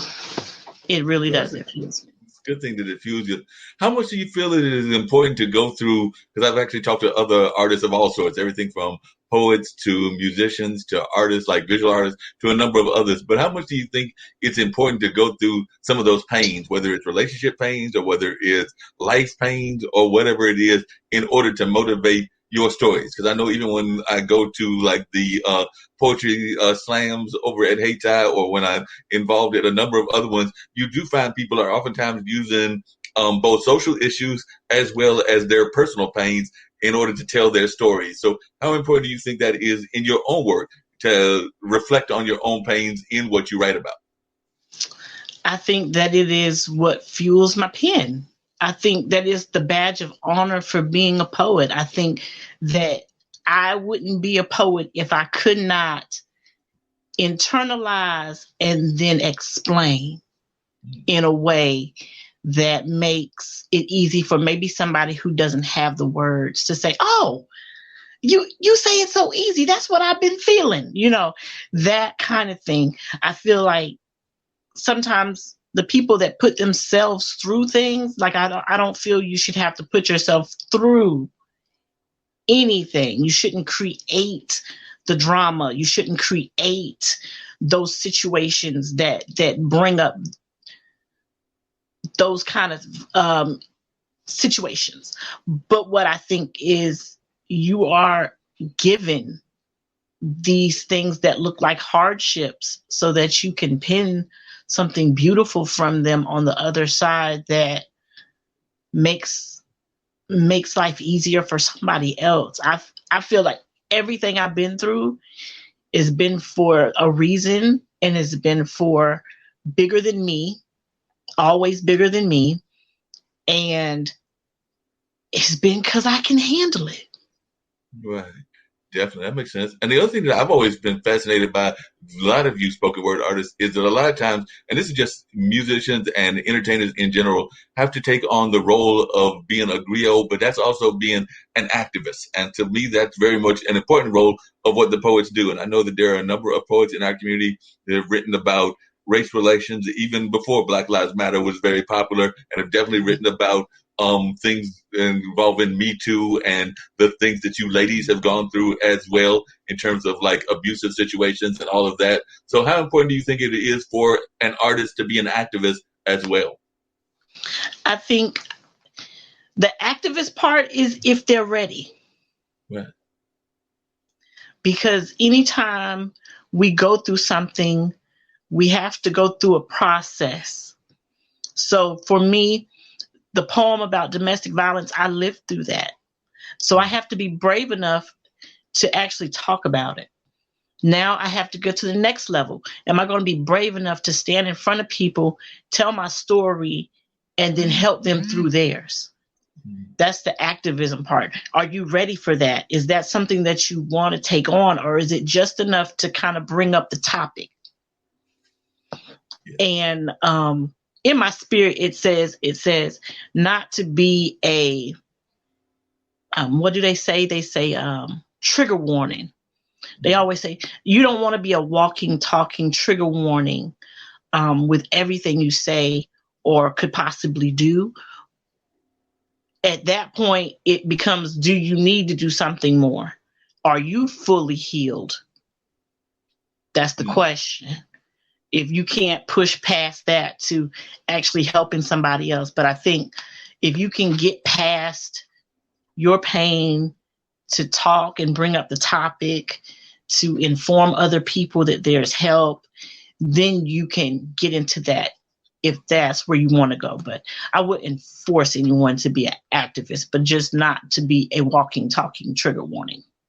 Yeah, that makes a lot of sense. You definitely don't want to be a trigger warning and all that. One of the other things I've always admired about you, Yogi, is that you are also very much, and there are a few others as well, but you've also had a very much of a spiritual connection to your works as well. So how important is that to you? Because it seems to me that that's very important just in your life in general, is not just being an artist, but being an artist that is spiritually connected. And I know I've got a good friend of mine that actually does another show here. Actually, he used to do two. Now he does one, funk music with Zach, but he oftentimes talks about the importance of spirituality in his funk music and things along those lines. But you have also been one that has been very much tied to your spiritual upbringing. So I would love to hear you reflect on the spiritual importance to yourself. Because like I said, I've always thought of you as being one of the more spiritually grounded folks that I know. Oh, that's so good. You know, I always hear the story about when I was born, and they'll tell you that they rushed me off because there was something wrong with my lungs. So there's always been something bigger. I'm not one that goes to church every Sunday. Most people would think that, oh yeah, Yogi's in church every Sunday, honey. No, I'm not. I listen to the Spirit. I know that this is bigger than me, and there is something in me that somebody needs. If it's just one person, I listen to gospel music when I'm writing. It is definitely something that I have yet to put my finger on. But when I sit down and I have an idea to write, I lose track of time. And I trust it. I don't be like, oh, it's time for me to stop. I trust it. Because what's coming out on the paper is for first for me, then for whoever I choose to share it with. It is really, really important to me that I don't talk around color lines. I really don't. If you ever notice, I just don't. I grew up a military brat. Right. And so I know what it is to live around different people and different cultures. I love that. We are all more alike than we are different. Mm-hmm. And I think I like working with those elements to where you can read it and put yourself into that.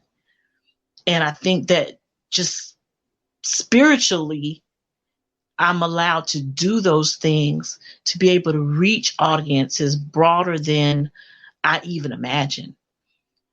When I found out that there was a Mexican man that loved my book, and then a white lady that liked my book, and then some black young teenagers like my book, and I'm going, they all looking at the same book. But they all were able to pull something that impacted them. And it was just powerful to see that, because they tell you in business you find your market. I'm going, well, I'm going to do that. It's vast. So I just count on the Spirit for everything, because I can't put words to what He has for me. Yeah. That's interesting that you bring up that whole concept. Well, actually, a couple of things. One, I agree with you on spirituality, because I definitely am of the opinion, I've actually mentioned it on this show several times and on a couple of the other shows that I've been part of as well. I sometimes think that we get too caught up in divisionary factors, and there's got to be more than one road in order to get to the heaven's gates and all of that. But I sometimes think that our church leaders are kind of their way or no way, and they kind of have that mentality. Whereas I'm of the opinion that, I don't think that the Dalai Lama is wrong. So I think that he's probably led a good life. I don't know the man personally, but from what I've heard about him, he's led a good life. So I'm thinking he's probably going to be up in heaven. I'm definitely thinking that a number of other folks that might come out of the Muslim religions might be up there as well. Mm-hmm. And so I'm thinking that heaven is going to be filled with a lot of folks that are of, like you said, different races, different religions, different classes, a number of other things that are going on in Heaven's Gates and all of that. But if you listen to some ministers, you would have them believe, particularly some of the extreme ones, that it's their way or the highway. And it's not just strictly a Christian thing. I've also heard extremists in the Muslim communities, extremists in the Jewish communities, extremists in a number of other communities that have that kind of attitude, whereas I believe that it's all one human family, and I think that there's got to be more than one way to get up to Heaven's Gates, just like there's got to be ways to have unity here as well. So that's just some of my thoughts, but I was wondering, would you agree with me on that and everything? Yes, I definitely agree with you. I've seen and been places, and I know we are more alike. I can't say it enough. We are more alike than we are different. Right. We just are. And it's about breaking down those barriers that make us believe or think that there's so much difference between us. Mm-hmm. When we just look at the basic building blocks, we all want a good life. We all want a place to live. We all want good for our children. We all want equal pay for the job and work we do. We all want those same basic core. We all want to eat. There's some basic things we all want to do. And when people begin to layer in confusion, chaos, that's when the problems come in, and the ego and believing that something or someone is better than someone else. That's when the problems start. And that's when I always kind of step back and just kind of, what is going on here? You got to do that. You got to breathe sometimes. There's no doubt about that. Sometimes you just got to breathe. I know in talking to a lot of different artists of all sorts, we oftentimes talk about the nature of show business. And a lot of times I think that artists in general are great at having the talent, and definitely there are some tremendous talented people out there, but I don't know that we always know enough about the business side. So what point did the business side become important to you? Because I also sometimes feel that even in the poetry community that we don't know enough about the business side as much as we should and everything. And then also I sometimes think that we get caught up in like divides as to whether you're a spoken word artist or whether you're a non-spoken word artist or whether you're a slam artist or a non-slam artist and a lot of those other kind of things. So I just wanted you to talk about a little bit about that and also the importance of business. Okay. So it was so important to me that in 1992, I think I started the Business of Poetry, Poetry Inc. And it is a group online on Facebook. And it was so important to me. I get fired up. I was tired of seeing people get booked for shows and forget about a contract or take next to nothing. And I was tired of seeing people use these selfies on their flyers to promote shows. I was tired of hearing people complain about people and exposure when we haven't done everything we should do.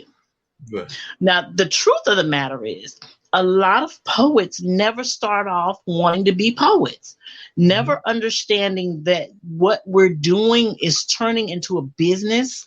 We are branding ourselves with every step on stage.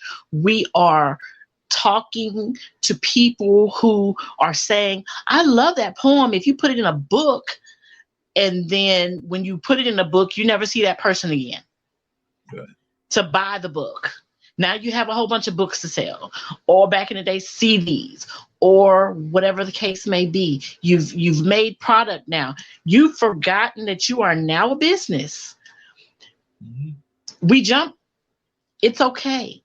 But once we jump, like they said all during COVID, we are flying the plane while we are building the plane. At this point, it's just about, is your bio together? Is your press kit together? Do you have a rate? Even for people who have a hard time saying no, look, I'm going to tell a little trick. These artists need to start using their middle names. That's your booking agent. Let's really let's really focus on getting things cleaned up. We love to complain about all the things that people do to us, but we don't want to fix us. And it's time to change. It is time to change, especially with the onset of COVID. I feel myself heating up right now. I am heating up right now because people want you to come and they say, oh, I don't got to pay you because you're just going to be sitting in your bedroom with a ring light that you got from Walmart, no expensive equipment. No. You still got to go through a booking agent. You still have to book me. You still have to do those things, because if I don't train the person now, they won't know for the future. And a lot of us are bold on stage. You would just get raw on stage. But when it comes to somebody asking you to do something, I don't know. I don't have a price. What do you mean? Mm-hmm. You can't be the same person that was just up on stage. Exactly. What do you mean? And some of our insecurities come out.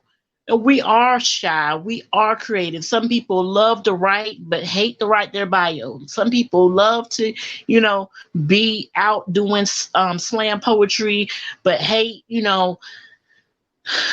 checking their emails. Like, can we just check our emails, people? Our voicemails, those simple things. We hate to do it, but can we just take an hour a day and handle some business? Because I guarantee you're missing shows, you're missing paid gigs, you're missing. And, the whole thing about slam is the perfect way to advertise yourself. Yeah. Period. It's really not about the scores if you get some features. Right. If somebody saw you in the audience, you'd be great for this event. As long as you can handle the business on the business side and make sure you get paid. The pot for that was $100. You just got paid $5. Mm. That, like, if you look at it the way that I look at it, and that's the way. I don't want everybody to look at it the same way. I just want them to take it more serious. Right. Yeah, you didn't ask for this, but you're an amazing poet, and this is what you get. And I also want them to know that just because you're a poet, guess what? You're an author. You can write copy. You can do other things. You know what? You bring other things to the stage. I heard you sing. So now you're a songwriter. You can do other things. Let's not stop at just writing poetry. Let's look at residencies. Oh, y'all don't know what that is? Let's look it up. Let's talk about, growing and being a poet laureate. Oh, they don't have one in your area? You petition for it. Right. You'd be perfect. Those kind of things. Auditions for poets. Looking at, different business opportunities. Now that COVID is here, do we build? Do we create shows? Do we just kind of sit it out and wait for COVID to be open? What do we do now?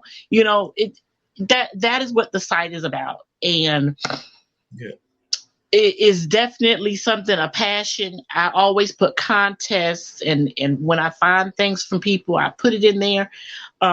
With over 500 members, I'll be honest with you, I don't know how many people truly pay attention to what's in there.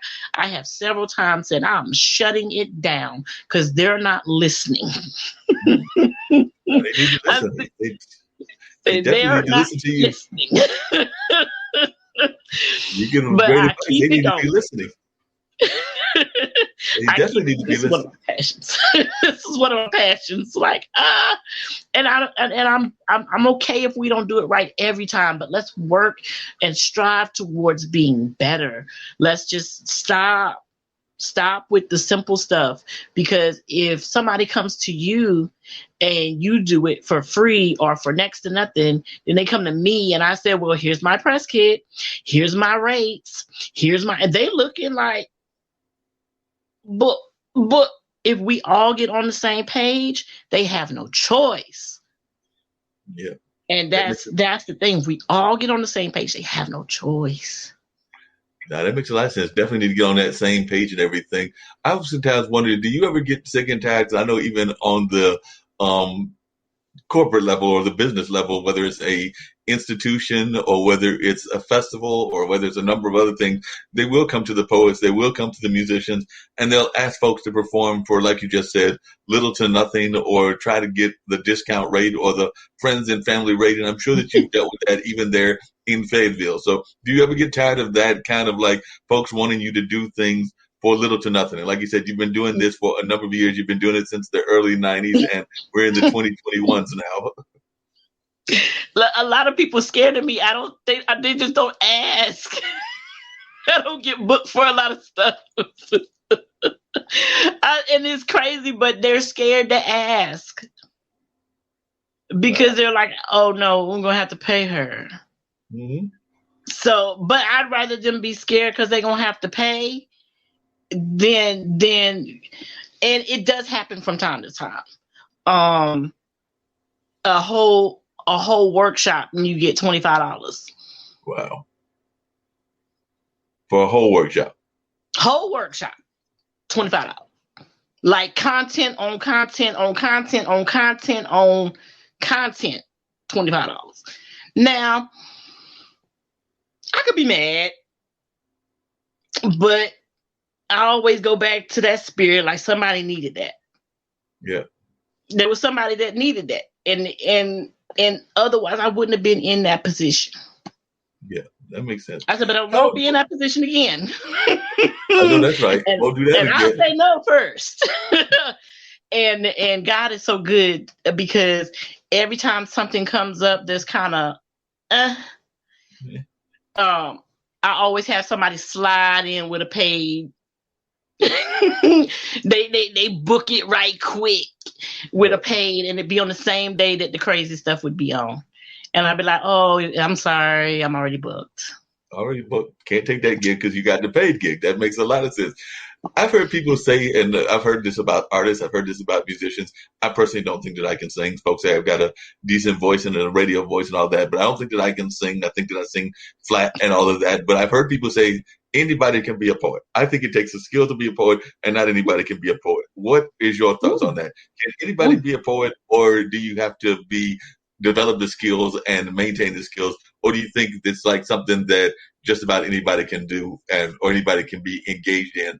And also, who are some of your favorite poets, whether that's the contemporary, what I call classic educational poets like Robert Frost or Langston Hughes, or whether that's some of the more contemporary spoken word artists from around that area, whether that's like a Desan or a Joseph Churchwell or a Kelly Ray or a number of other ones. But definitely, who were some of the poets that inspired you, both from a traditional poet sense of like historical, as well as from the more contemporary side? And they can even be from not necessarily here. They can be from Fayetteville or Greensboro or wherever. I'm a big fan of Gil Scott-Heron.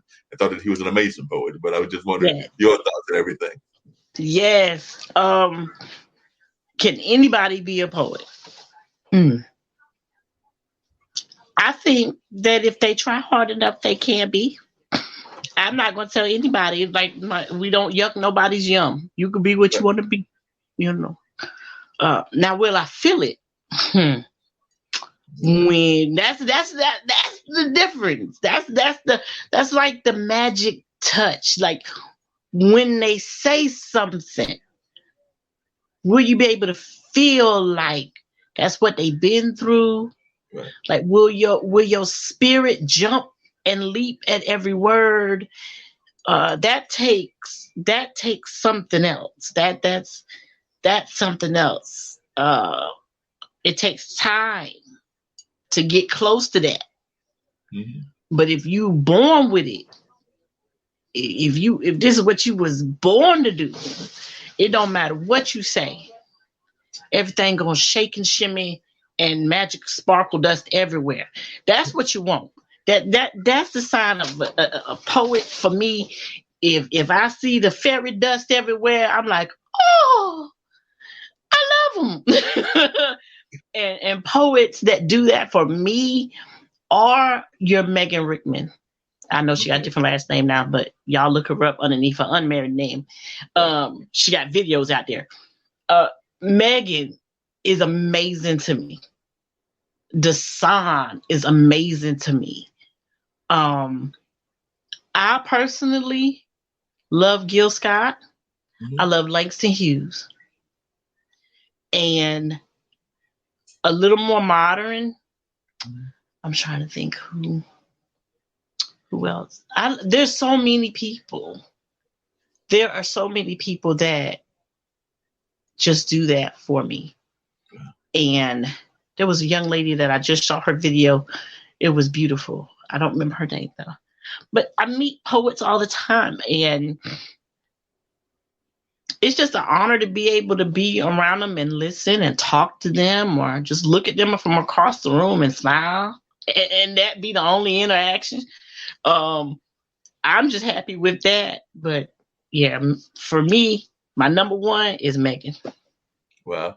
Do you think that the fact that she did such an amazing job doing the inauguration some 2 weeks ago, that Amanda Gorman is going to bring a highlight and bring poetry back to the forefront and everything of that nature? Because I definitely think that before she passed away, Maya Angelou did that to a lot of folks and definitely inspired a lot of people to, if nothing else, read more poetry. And I'm thinking that Amanda Gorman may do the same thing for some of our younger folks. But also I've heard folks even as the age of my dad, and my dad is just turned, I believe he just turned 81 and everything like that. But definitely he's in that age range and everything. But definitely I know he's been inspired by a number of folks as well. So I was just wondering, do you think that that is going to be the case with a number of our poets being inspired by Amanda Gorman and what she did at the inauguration? I think not only her performance, but the gentleman on America's Got Talent. Mm-hmm. Poetry is just hot right now. But the climate that we're living in right now demands it. Wow. We need it. And so the popularity of her and him, and I find it interesting that there's a male and female balance in that. I love that. Both coming from completely different angles at the same topics. Wow. They are going to start what is going to explode poetry into its next revelation. Gotcha. Here's the thing. Are we going to be ready? Because they're ready. Our poet laureates, they're ready. But our everyday poets, are we ready? Wow. Because now should be the time when we're like, nope, you saw what Amanda did? I can do that 2 times 10. Just, no disrespect, no shade, no tea. Just, we do this too. Wow. We OGs in the game. Mm-hmm. We should be able to do some things. Yeah. But with everything exploding, and then somebody asks you, do you know her? No, but you know me. Exactly. Let me get you my press kit. Let me get you we should be doing that right now.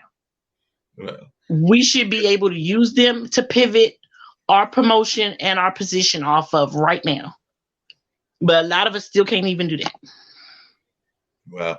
And that actually brings up another thing. I've heard people say that they think that we're in the middle of, and ironically, the last one was near a pandemic as well, but they think that we're in the middle of a new renaissance, whether it's the art, whether it's a number of other things that involve a number of different cities. Of course, everybody thinks of the Renaissance as the Harlem Renaissance, but there was also a lot of artists that were coming out of other parts of the country, whether that was Tulsa, whether that was North the Carolinas, whether that was a number of other places that was during the time of the Harlem Renaissance. So Zora Neale Hurston even came out of like Florida area and everything. So I was just wondering, do you think that we're in the middle of a new renaissance? And do you think that, like you said about even the poetry explosion, do you think that the larger community as well as the artists themselves are ready for the new renaissance? Because I think it's a new renaissance that's cross-generational, cross-cultural, cross orientations, cross a number of the other things. But I was just wondering, do you feel that we are in the middle of a new renaissance?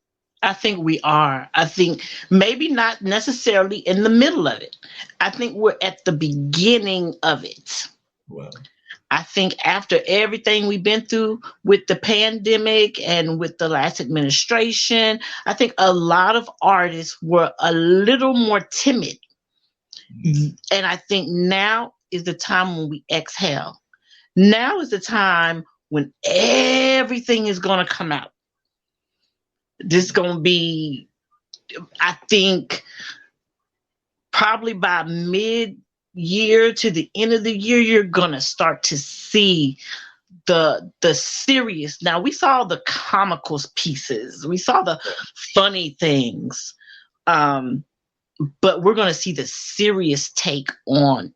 We're going to see the serious art, the serious poetry, the serious refrains on all of the things that's been happening, the Capitol.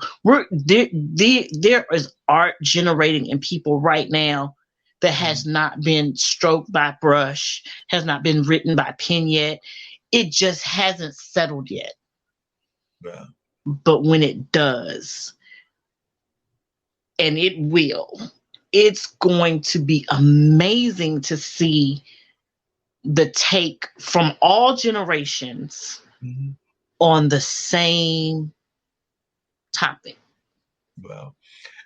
And how have you been coping, coming back to the whole health thing that we're in with the COVID and also with kind of what was going on with that last administration and that crazy attempt to have an insurrection and all of that? But how has you as an individual been coping with that? And how have you been processing that, whether it's processing and the whole thing that we're going in the middle of the pandemic or processing the fact that some crazy folks tried to take over the country and all of that? But how have you been processing all of these things in your own life?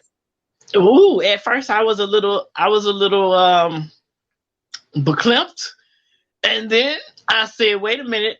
And I got on my Dick Gregory and I said, this ain't my business. This ain't my business.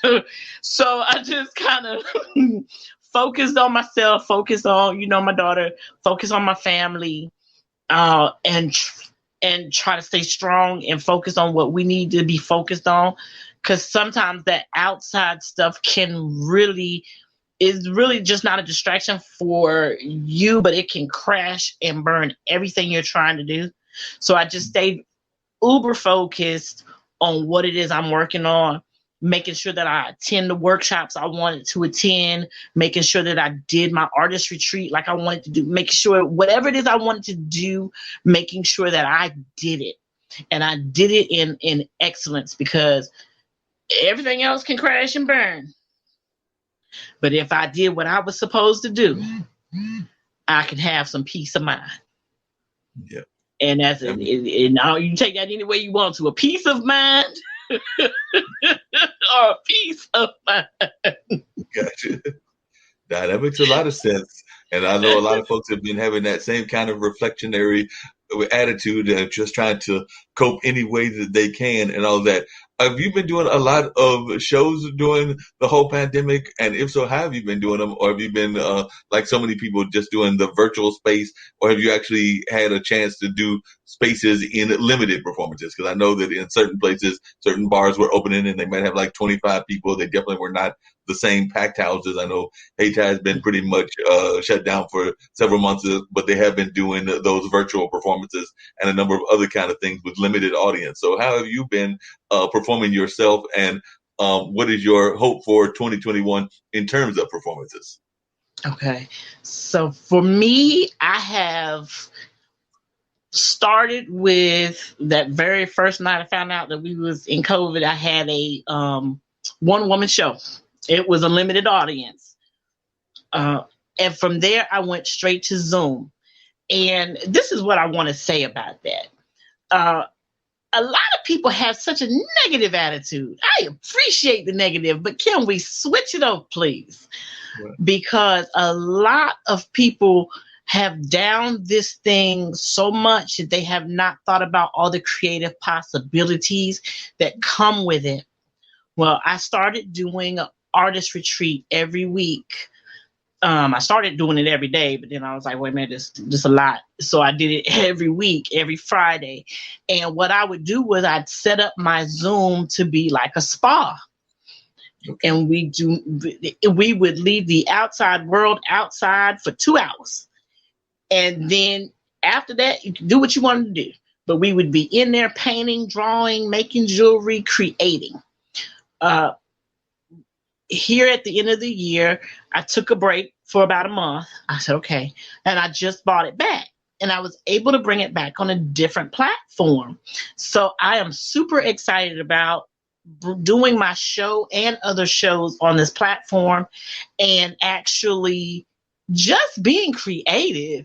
I think if people stop being so negative and stop looking at Zoom as just Zoom and figured out how to make it different, how to be creative in something that's not your norm. Speaking of norms, we ain't going back to norms. This is the new norm. This is the new. So we have to figure out how to work in it while we're here. The thing about it is you can drag your feet and be all grumpy all you want to, but you're not learning. I have found out about lots of different platforms, things that have been made in the 90s and the 80s for virtual reality that are free, that we can use now. And I'm exploring everything. I am running through every program platform. I'm writing companies that probably were like, I didn't think this stuff would work either. But now all of a sudden they're popular because people need their services. I do a game night online. Like the possibilities are endless. And once we stop with the mental block of, we can actually do something. So I think 2021 is going to be amazing. I'm doing some stuff for my job that's on these platforms, creating stuff that they've never seen. We've never done it before, but guess what? We're going to jump today and we're going to do this today and it's going to work and we're going to be the first ones to do it. And everybody else is going to just follow along. and that's what I want people to have more of that attitude, because we don't know how long we're going to be like this. But the last thing we want is for it to be a year and some change in and everybody is burnt out. Yeah, I think you're definitely right about that. We definitely want some change and everything. Actually, this network, the International Broadcast Media, came about because of that change. Because, like I said, Kim and Nick Palveda and Ankit, who's out of India, were actually finding out that about COVID from like other parts of the world, like definitely around, I think, China and New Zealand and everything else, and knew that it was working its way this way. So they started doing like daily reports and then basically created what this is, which is a internet broadcasting network that's got like close to like 60 or 70 shows of all variety of sorts and everything. I do about 4 or 5 of them, and definitely they've got these different platforms, and definitely folk come in and have all kinds of conversations. I know Alexandria May does one out of South Africa, and she's kind of the Taylor Swift of that era and everything, but she also spent some time in Nashville, so she does some music performances and conversations around music, kind of that singer-songwriter kind of platform that's very popular with songwriters and all of that. So she does that. Some guys out of Colorado do a show. It's called Talking Upstream, where they basically whiteboard TV show ideas and movie ideas and other things like that. So that's their show. And then Brother Mike, we call him, but he's out of Nigeria, and he does like a spiritual show and all of that. But he's had incredible conversations, including one last Friday that was with a young lady out of California that was talking about her love and sex addiction and all of that. But he's also had folks talking about their version of Black Lives Matter, because they faced some things with their police officers in Nigeria. And of course, when you've had the fact that the police officers are also Black there, as well as the victims being used, that's like a whole nother layer, versus where in here, a lot of times it's the white cops that are doing things, even though we've had some Black cops also acting wrong as well. So definitely, but usually because you've also got the people of the same color, but they might have tribal differences or other kind of differences.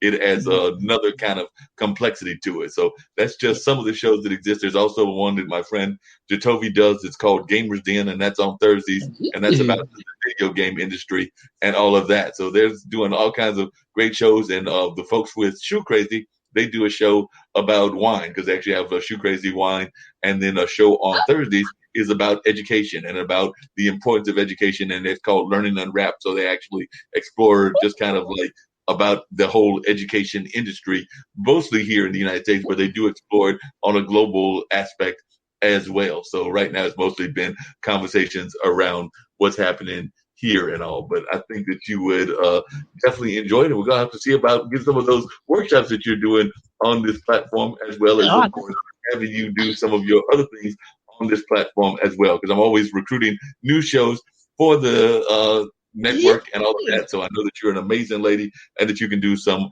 amazing things. One of the things that I wanted to have you do before we get ready to, and we can continue the conversation for a while, but definitely one of the things I want folks to know is to hear some of your works of poetry. So I did put that in the chat. So if you got anything handy that folks can hear what Yogii is all about and get at least a little bit of your work, I'm sure that the global audience would love to hear a little bit of your work as well. So can we get a taste of Yogii?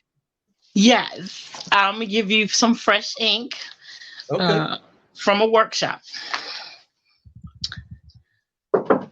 I have shushed you into silence one too many times, folded your concepts into the crevices of my mind, hoping to hide you, covered ears and la la la la la la la la la la la you into a lull. I'm sorry. I have tampered with your timbre and left you trembling, being afraid of the truth you provide, not respecting your resilience, your truth, your love through connected letters. You are deserving of better, and I am sorry I ever discounted you. I'm sorry I hid you, lied to you, and shushed you when I should have loved you the way I will now. Lightning in a bottle, covered in cotton, wrapped in blankets, masked in sticky gum, my voice addicted, melodic, captivating, strong, shocking, and sultry, the sound. I'm sorry. I should have never shushed you. Wow. Amazing. Great job as always. For folks that are watching globally and want to learn more about you and where they can find your poetry, what's the best way that folks can reach you and actually get in touch with you? Because I know a lot of folks around here and definitely in North Carolina and everything know you. And of course, you've also been part of poetry teams and all of that. So definitely, how can folks reach you that may not know who you are and everything? Because like I said, it is a global community. And I know we've got folks that watch from as far away as New Zealand, Australia, and Malaysia. So, and definitely here in the United States, Canada, and a number of other places. So if they're watching and are interested in finding out your work and everything, what are some of the best ways that they can reach you? And what do you consider some of your strongest literary works that you would like folks to pick up a copy of? Okay. So my book, Why Aren't You Listening, is my book that's available on Lulu. And you can find me on Instagram, Facebook, at Yogii with 2 I's. It's YOGIIW, the number 2 IS. And that's also my Gmail. So Yogii with 2 I's at Gmail. If you want to email me, just put in the subject. Sounds great. And I've always wondered this. How did Yogii come up with the name Yogii? Because it doesn't fit with Yolanda or Barnes, but it's been a nickname that I've known you as for a while and everything. So where did Yogii come from? My mama. She said, I love to eat. And so Yogii was, of course, back in the day, Yogi Bear was very popular. And so she started calling me Yogii. And I loved it up until I got to be a teenager. And I was like, oh, I don't like this. It's hard to be a rapper with a name like that. So I went to Yo-Yo.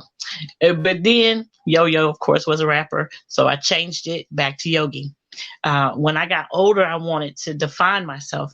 So I said I wanted to be Yogii with 2 eyes to make it different. And I said that I'm turning ignorance into intelligence and ink into inspiration. And so those are the 2 eyes. That's what 2 eyes, ink into inspiration. I like that.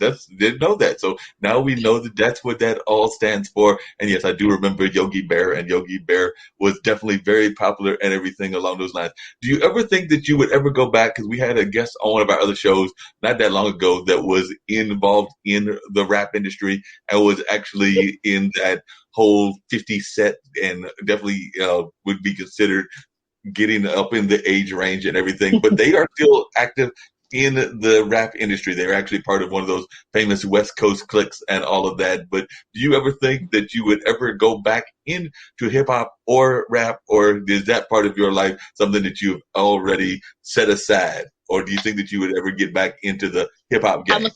I'm gonna say that for my baby. Shayla is got it. Shay Skittles has it. She can have it. I just make sure that she's good. So you're gonna let her do it, and then you're just gonna be like you're gonna do the managerial side. You're gonna do the managerial side. Yeah. That makes sense. You'll be the manager. What are some of the things that you would like to do that you haven't done yet? Like I said, I know that you've been on slam teams. You've definitely attended different things and everything. But what is on your wish list of things that you would like to do? And what are, like I said, it's a global network. So what are some of the wish places that you would like to visit that you haven't visited yet? Okay, so I want an Emmy. Okay. I want an Emmy. And I'm going to work hard for that Emmy too. I'm going to work hard for it. I'm going to get it.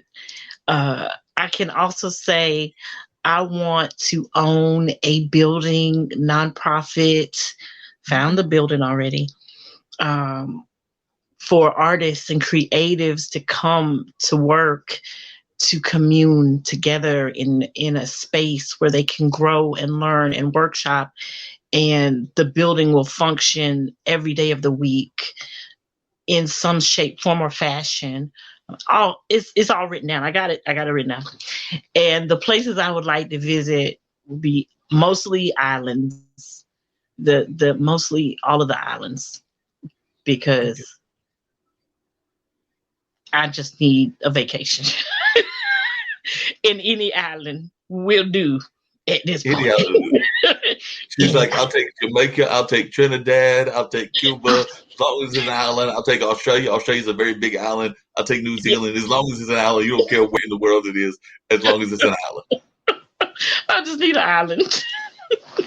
She's like, any island will do. She just wants an island and all of that. And any island will do and all of that. So, I hear you. I could use an island trip too. I did one about, I think it was 3 years ago when I went on a cruise. It was my first ever cruise and everything. Went with a friend and everything. And that was my first ever cruise. I haven't been on one since. So it was not this past winter, because that one I just kind of like stayed on the home front during COVID. And the one before that, I was in the beaches of North Carolina, which was cool and everything.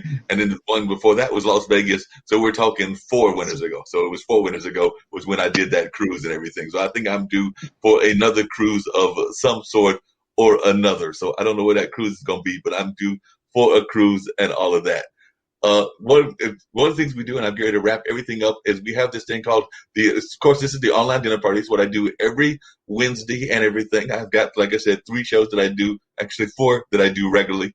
So definitely this is the online dinner party. And I think that Yogii had just bounced off, but I was going to share with her that it is always great having her on, and hopefully she'll be able to come back on. But as part of the online dinner party, we always have our mystery guest. So I've got to give y'all the clues for the mystery guest as I get ready to wrap up and all of that. So definitely get ready to bring up our mystery guest, and definitely we'll see if Yogii wants to come back and give us her words of wisdom, because that's what I was going to ask her, if she had any things that she'd like to have to encourage us. As you know, I love to do that with our guests and all of that. But in the meantime, I'm going to bring up some clues of our mystery guest. I've got 3 mystery guests And definitely our mystery guest will be coming back, and there's Yogii back again and everything. So one of the things that I do on the show is we have mystery guests, and usually I pull up a picture, but this time I'll just give their names and everything. And then the other thing I do is I always let my guests give us their words of encouragement. But the guests get to play along. The rule is that if anybody's watching, they have to guess now, and I get to read it in the comment section. But those that are watching can play along, and if they know the answer, they can tell the audience and all of that. But definitely, I've got 3 mystery guests, and I'll give you some quotes of the mystery guests and all of that. The first one is that they said there is in the world no such force as the force of a person determined to rise. The human soul cannot be permanently chained. So this particular person said this.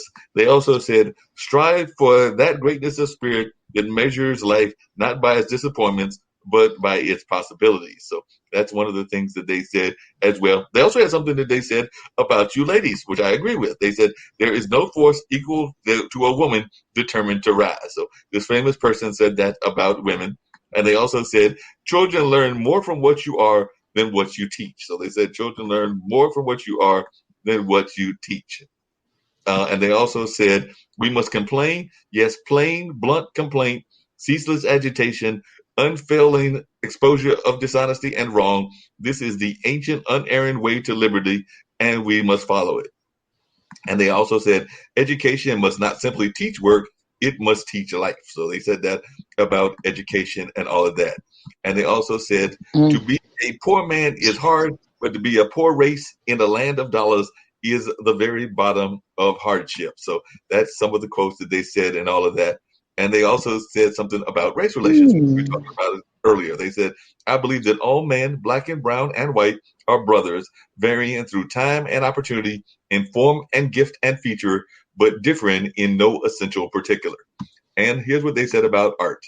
Begin with art because art tries to take us outside ourselves. It is a matter of trying to create an atmosphere and context so conversation can flow back and forth and we can be influenced by each other. We can be influenced by each other. So that's some of the things that they said and all of that. They said that we can be influenced by each other. So that's some of the things. And by the way, he knew Einstein because go back to the Einstein. He knew Einstein because in 1930 he had contacted him for a contribution to the crisis. This kicked off a continued correspondence on race and racism. And he became a citizen of Ghana. He died there 2 years later in 1963 and was given a state funeral. He did not quite live long enough to see the Civil Rights Act of 1964 enacted. And he was and he loved Durham. He said he was so impressed with the booming African-American business and commerce in early 20th century Durham that he wrote an essay about it. So he wrote an essay about Durham and all of that. So definitely he did that. And he actually helped found the NAACP. So he was at the second National Negro Conference in 1910, during which the National Association for the Advancement of Colored People, also known as the NAACP, was created. It was he who suggested the use of colored to encompass more minorities. He was given the position of Director of Publicity and Research, in which capacity he served as the editor of Crisis. And he supported the Democratic nominee Woodrow Wilson in the 1912 presidential campaign, even though this was a violation of the Socialist Party rules, and he was forced to resign from that particular party and all of that. And he also was not a big fan of Wilson later, as he said Wilson, however, turned out to be no friend to racial integration, and he was disillusioned, so he supported Charles Evans Hughes, the Republican nominee, in the 1916 election. Gave you a lot of clues. Yogii, you got any ideas as to who that might be? We got 2 more that are much easier. But do you have any idea who that might be? Not off the top of my head. Okay. She's trying to think. She's pondering. She's wondering.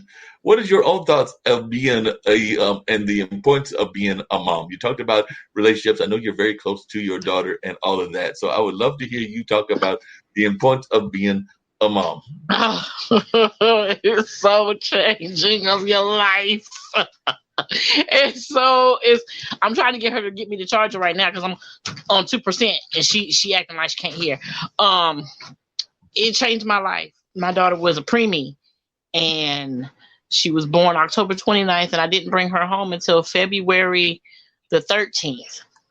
And that changed my life. Some of the things that I have not even begun to really write about. Being a mom has changed my voice as a poet, as a woman. It has developed me into somebody who I'm still learning every day. Every day I'm meeting myself over and over again by not only looking at a little version of half of me, but looking at myself and saying, what kind of mom do you want to be? Wow. And how can you, what am I supposed to do with half a charger? And how can I survive? How do you survive? And I laugh and I pray and I, and I just bring the thing so I can charge it. Please. I don't know what it is, so we're going to give me it. Yep, that's pretty much our relationship right there. That's pretty much being a mom for me. I go to bed when she go to bed because that's just how we get down over here. There ain't no late night parties and all that stuff it used to be. It ain't no more. It just is. Did she eat? Did she do her homework? Yeah. And as I recall, you were also a relatively, and you can correct me if I'm wrong, but I think you were also a relatively late mom compared to some other moms and everything. Because I think you became a mom late in life and everything. So I don't think that it was like, huh? I did that. Yep. I thought you were a later life mom, not like the mom that was doing like the 20 set or the teen set or even like the 30s. I think you were a late life mom, as I recall. So. Yeah. She's gonna be ripping and running around me. I'm like, baby, just slow down. You're gonna be asking her for. You're gonna be asking for the walker. You're gonna be asking her to bring the walker to you. I'm like, Lord, no, Shayla, bring me some sort of charger, baby, some sort, any sort. Okay, it's gonna be a lot of moving around. Hold on. You have to move it around for sure. Well, Yogi's moving around and everything. I will tell folks that particular person that we were trying to get Yogii to guess, and we'll see if she can guess one of the other ones, if she can find a charger, was none other than W.E.B. Du Bois. So, like I said, know it. that's W.E.B. Du Bois and all of that. And by the way, the other clue that I was going to reveal was I just decided not to put that in there. Was that there's actually anybody that knows my dad, who is a visual artist here in Durham. He used to have a picture of W.E.B. Du Bois in his house. I need to see if that picture is still in the house or not. I believe that W.E.B. Du Bois knew both knew both dad and granddad and grandma. So I think that's why that picture was there and everything. But I do know that there was a picture of him in the house. But yes, that is who I was looking for. And I need to see if dad has still got that picture in his study, because that's where I recall the picture being at. The last time I went visiting, I don't remember whether I saw that picture there or if he's moved it to another location or whatever. But that's who we were looking for, was W.E.B. Du Bois was that particular person. Now, this next person, did you find the charger? Hopefully you found the charger, because the next person, I think, is much easier to remember and everything. And I've given all kinds of easy clues for this person. And I think that Yogii will get this one very easy and all of that. We might get to their quotes first, because the quotes might be harder than the actual person. But they said, you lose nothing when fighting for a cause. In my mind, the losers are those who don't have a cause they care about. And they also said, I am America. I'm the part you won't recognize, but get used to me. Black, confident, cocky. My name, not yours. My religion, not yours. My goals, my own. Get used to me. And they also said, only a man who knows what it's like to be defeated can reach down to the bottom of his souls and come up with the extra ounce of power it takes to win when the match is even. So that's what they said, and everything along those lines. But definitely they had some great quotes and all of that. They also said that, oh yes, that's a good one. I'm a fighter. I believe in the eye for an eye business. I'm no cheek turner. I got no respect for a man who went back. You kill my dog, you better hide your cat. You? So they said that, yes, they said that if you will kill their dog, you better look out for that cat and everything. They also said champions aren't made in gyms. Champions are made for something they have deep inside them, a desire, a dream, a vision. They have to have the skill and the will. So they said they have to have the skill and the will. And they also had a nice quote about impossible. Impossible is not a fact. It's an opinion. Impossible is not a declaration. It's a dare. Impossible is potential. Impossible is temporary. Impossible is nothing. Nothing. And they also said friendship is the hardest thing in the world to explain. It's not something you learn in school, but if you haven't learned the meaning of friendship, you really haven't learned anything. And they also said impossible is just a big word thrown around by small men who find it easier to live in a world they've been given than to explore the power they have to change it. So that's what they say said. That again. And they refused to be inducted into the armed forces, stating publicly, no Viet Cong ever called me that N-word. So they said no Viet Cong ever called them that N-word. And their memoirs were edited by Nobel Prize-winning novelist Toni Morrison. And last but not, well, I might have some other ones. Ring Magazine, a prominent boxing magazine, named him number 1 in a 1998 ranking of the greatest heavyweights of all times. So they're definitely there. And they inspired Martin Luther King, who had been reluctant to address the Vietnam War for fear of alienating the Johnson administration and its support of the civil rights agenda. And in 1962, the year I was born, he met Malcolm X, who soon became his spiritual and political mentor. And by the time of the first listing fight, NOA members, including Malcolm X, were visible in his entourage. So definitely that's something about this particular person. And he, he won 6 Kentucky Golden Glove titles, 2 National Golden Glove titles, an Amateur Athletic Union national title, and the light heavyweight gold medal in the 1960 Summer Olympics in Rome. And he claimed that in his 1975 autobiography that shortly after his return from the Rome Olympics, he threw his gold medal into the Ohio River after he and his friends were refused service at a whites-only restaurant and fought with a white gang. So that's what this person had to deal with and all of that. And at the age of 22, he became the youngest boxer to take the title from a reigning heavyweight champion, though Floyd Patterson was the youngest to win the heavyweight champion at 21. So that's a little bit about him. And he first was directed toward boxing by Louisville police officer and boxing coach Joe E. Martin, who encountered the 12-year-old fuming over a thief taking his bicycle. He told the officer that he was going to whoop the thief. The officer told him he better learn how to box first. So the officer told him to learn how to box first. And definitely that's a little bit about him. And he was also recognized as the most recognized sports figure of the past 100 years, crowned Sportsman of the Century by Sports Illustrated, and Sports Personality of the Century by the BBC. So I'm sure that you can guess who that is. Do you have any idea who that one is? Muhammad Ali?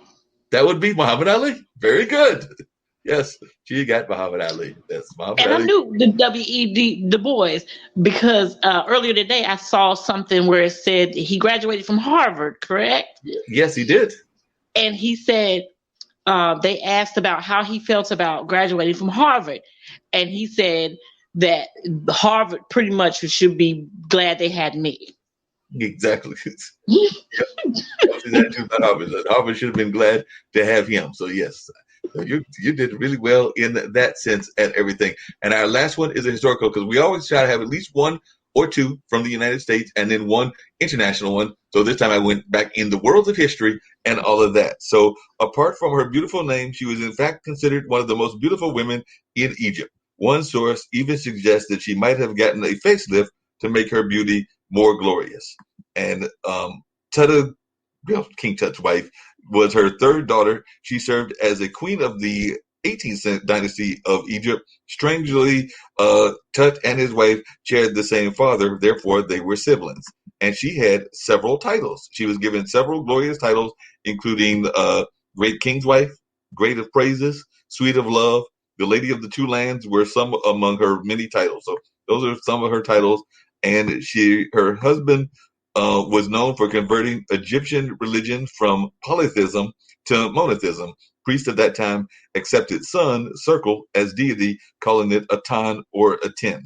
So definitely, and apparently her and some other princesses are missing, so they don't know where they are. It says the fate of her and 3 other princesses still remains in mystery. Some historians suggest that she herself separated from the pharaoh and retired to live in either Thebes or in Amane. And there are several movies about her, and most of them have her name in the title and all of that. So definitely that's one of the things about her. And her name signifies the beautiful one has arrived. And she formed, but even before Lottie, she formed her own line of makeup utilizing the Galani plant. So she had her own line of makeup way back then and all of that. And they also said that the king's love of her was well known. And as a couple, they were often seen riding in chariots together, even kissing in public, with her sitting on his knees, a dynamic not generally seen in the depiction of ancient pharaohs. So definitely that's one of our people, just our international person. So you have any idea who our international person as well? It ain't Cleopatra. No, it's not Cleopatra. No. That was I don't know. It's in that same general area as Cleopatra. So you were actually doing close. When people think of Cleopatra, the other queen of Egypt that folks sometimes think about is Nefertiti. So that was Nefertiti. Yeah, that was some of the history on Nefertiti and all of that. So definitely that was that particular person. So the two things for folks that are thinking that they want to get involved in poetry and they think they want to be poets or they want to get involved in the field, what form of advice would you give them? Have 3 notebooks. The first notebook is that the notebook that you throw up in. It's the one you write everything down in. It's the one that you don't worry about how it's spelled, how it looks. You don't worry about editing. You just get it out. The second book is the book that you kind of go back to that first book and you go, oh, that was kind of dope. And then you work on those things in the second book. And then the third book is for your stage. It's for when you decide to share. Everything is written pretty. Everything is in that third book is what you're willing to take to stage. Don't try to be somebody else. Be you. Your voice is your voice for a reason.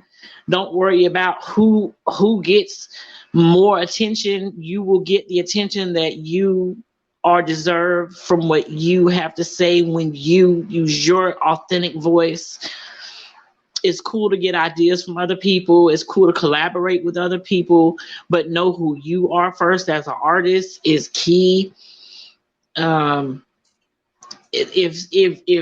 you don't like being judged, don't slam. Period. Don't think that a score relegates your artistry. It does not. It's just some random people giving you a score. You should write from your heart, write from your spirit, write what feels right to you. And in everything you write, be honest with yourself first, and everything else will fall into place. That makes a lot of sense and some great advice to give to folks that might be thinking about getting involved in poetry and everything. From the book, can we still, one good small number and everything, if you still got the book and everything, just maybe one of the smaller numbers. And then the last thing I was going to ask you is any word of advice that you would love to give to our global community. Because like I said, we have folks that watch even in team replay from all over the globe and all of that. So any words of encouragement or positivity that you would like to share with our global community, and then if you've got a work from the book that folks can share, because I want folks to go buy the book, but then I want them to hear the work so they know what they're buying. What they're getting. Small piece from the book.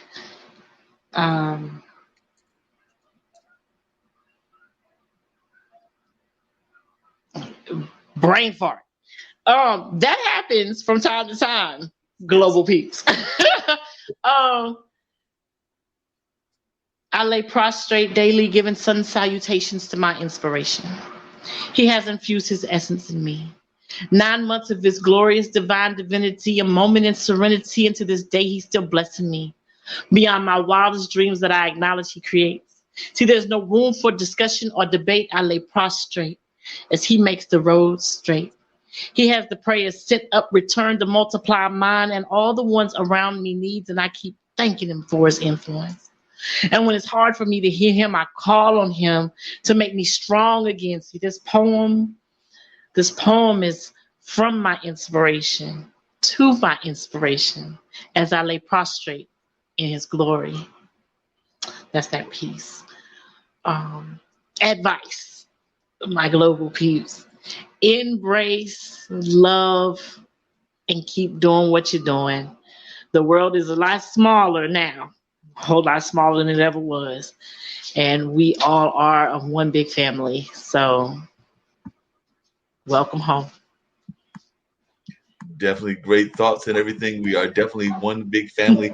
There is no doubt about that. One big glorious family and all that. So Yogii, I want to thank you for being on. Know that you're welcome to come on any of my shows, which are usually on Mondays, Wednesdays, and then we do like a roundtable after my friend Zach's show on Sunday. So I'm generally doing stuff with International Broadcast Media every Monday afternoons, Wednesday afternoons, and definitely on Sunday in the early afternoon, like after around 1 to 3 o'clock and all of that. But you are always welcome to come back. I'm sure that the other folks would tell you that also, and we might even have to get you to do a poetry show because I know that they've been talking about wanting to have some book shows and a number of other kind of shows. So we might have to have a whole show around poetry and maybe even have you kind of lead the charge in helping that happen and all of that, because I know that they love having creative programs of all sorts. And definitely, we don't have anything that is involving spoken word right now. So I've definitely talked to some of our other spoken word community members, but definitely none of them have jumped on as of yet. So definitely, you might be the first one that can get the ball rolling and all of that. So definitely, hopefully, we can get that going and possibly have you do something on a regular basis. But I do want to thank you for being one of my guests on this particular online dinner party, for playing along with the game and everything, but also for sharing your wisdom and just being your usual, always charming and effervescent self. Well, thank you so much for having me. I appreciate you. No problem. Glad that you were able to come on. Like I said, I hope that you're able to come back. I'm going to put on the clip that has the plane and the founders of the network on in the picture and everything, and then I'll hit the end broadcast. So if you want to stick around, we can just chat after that for a minute or two. But definitely, this will be what we use to wrap up the show and everything. Okay.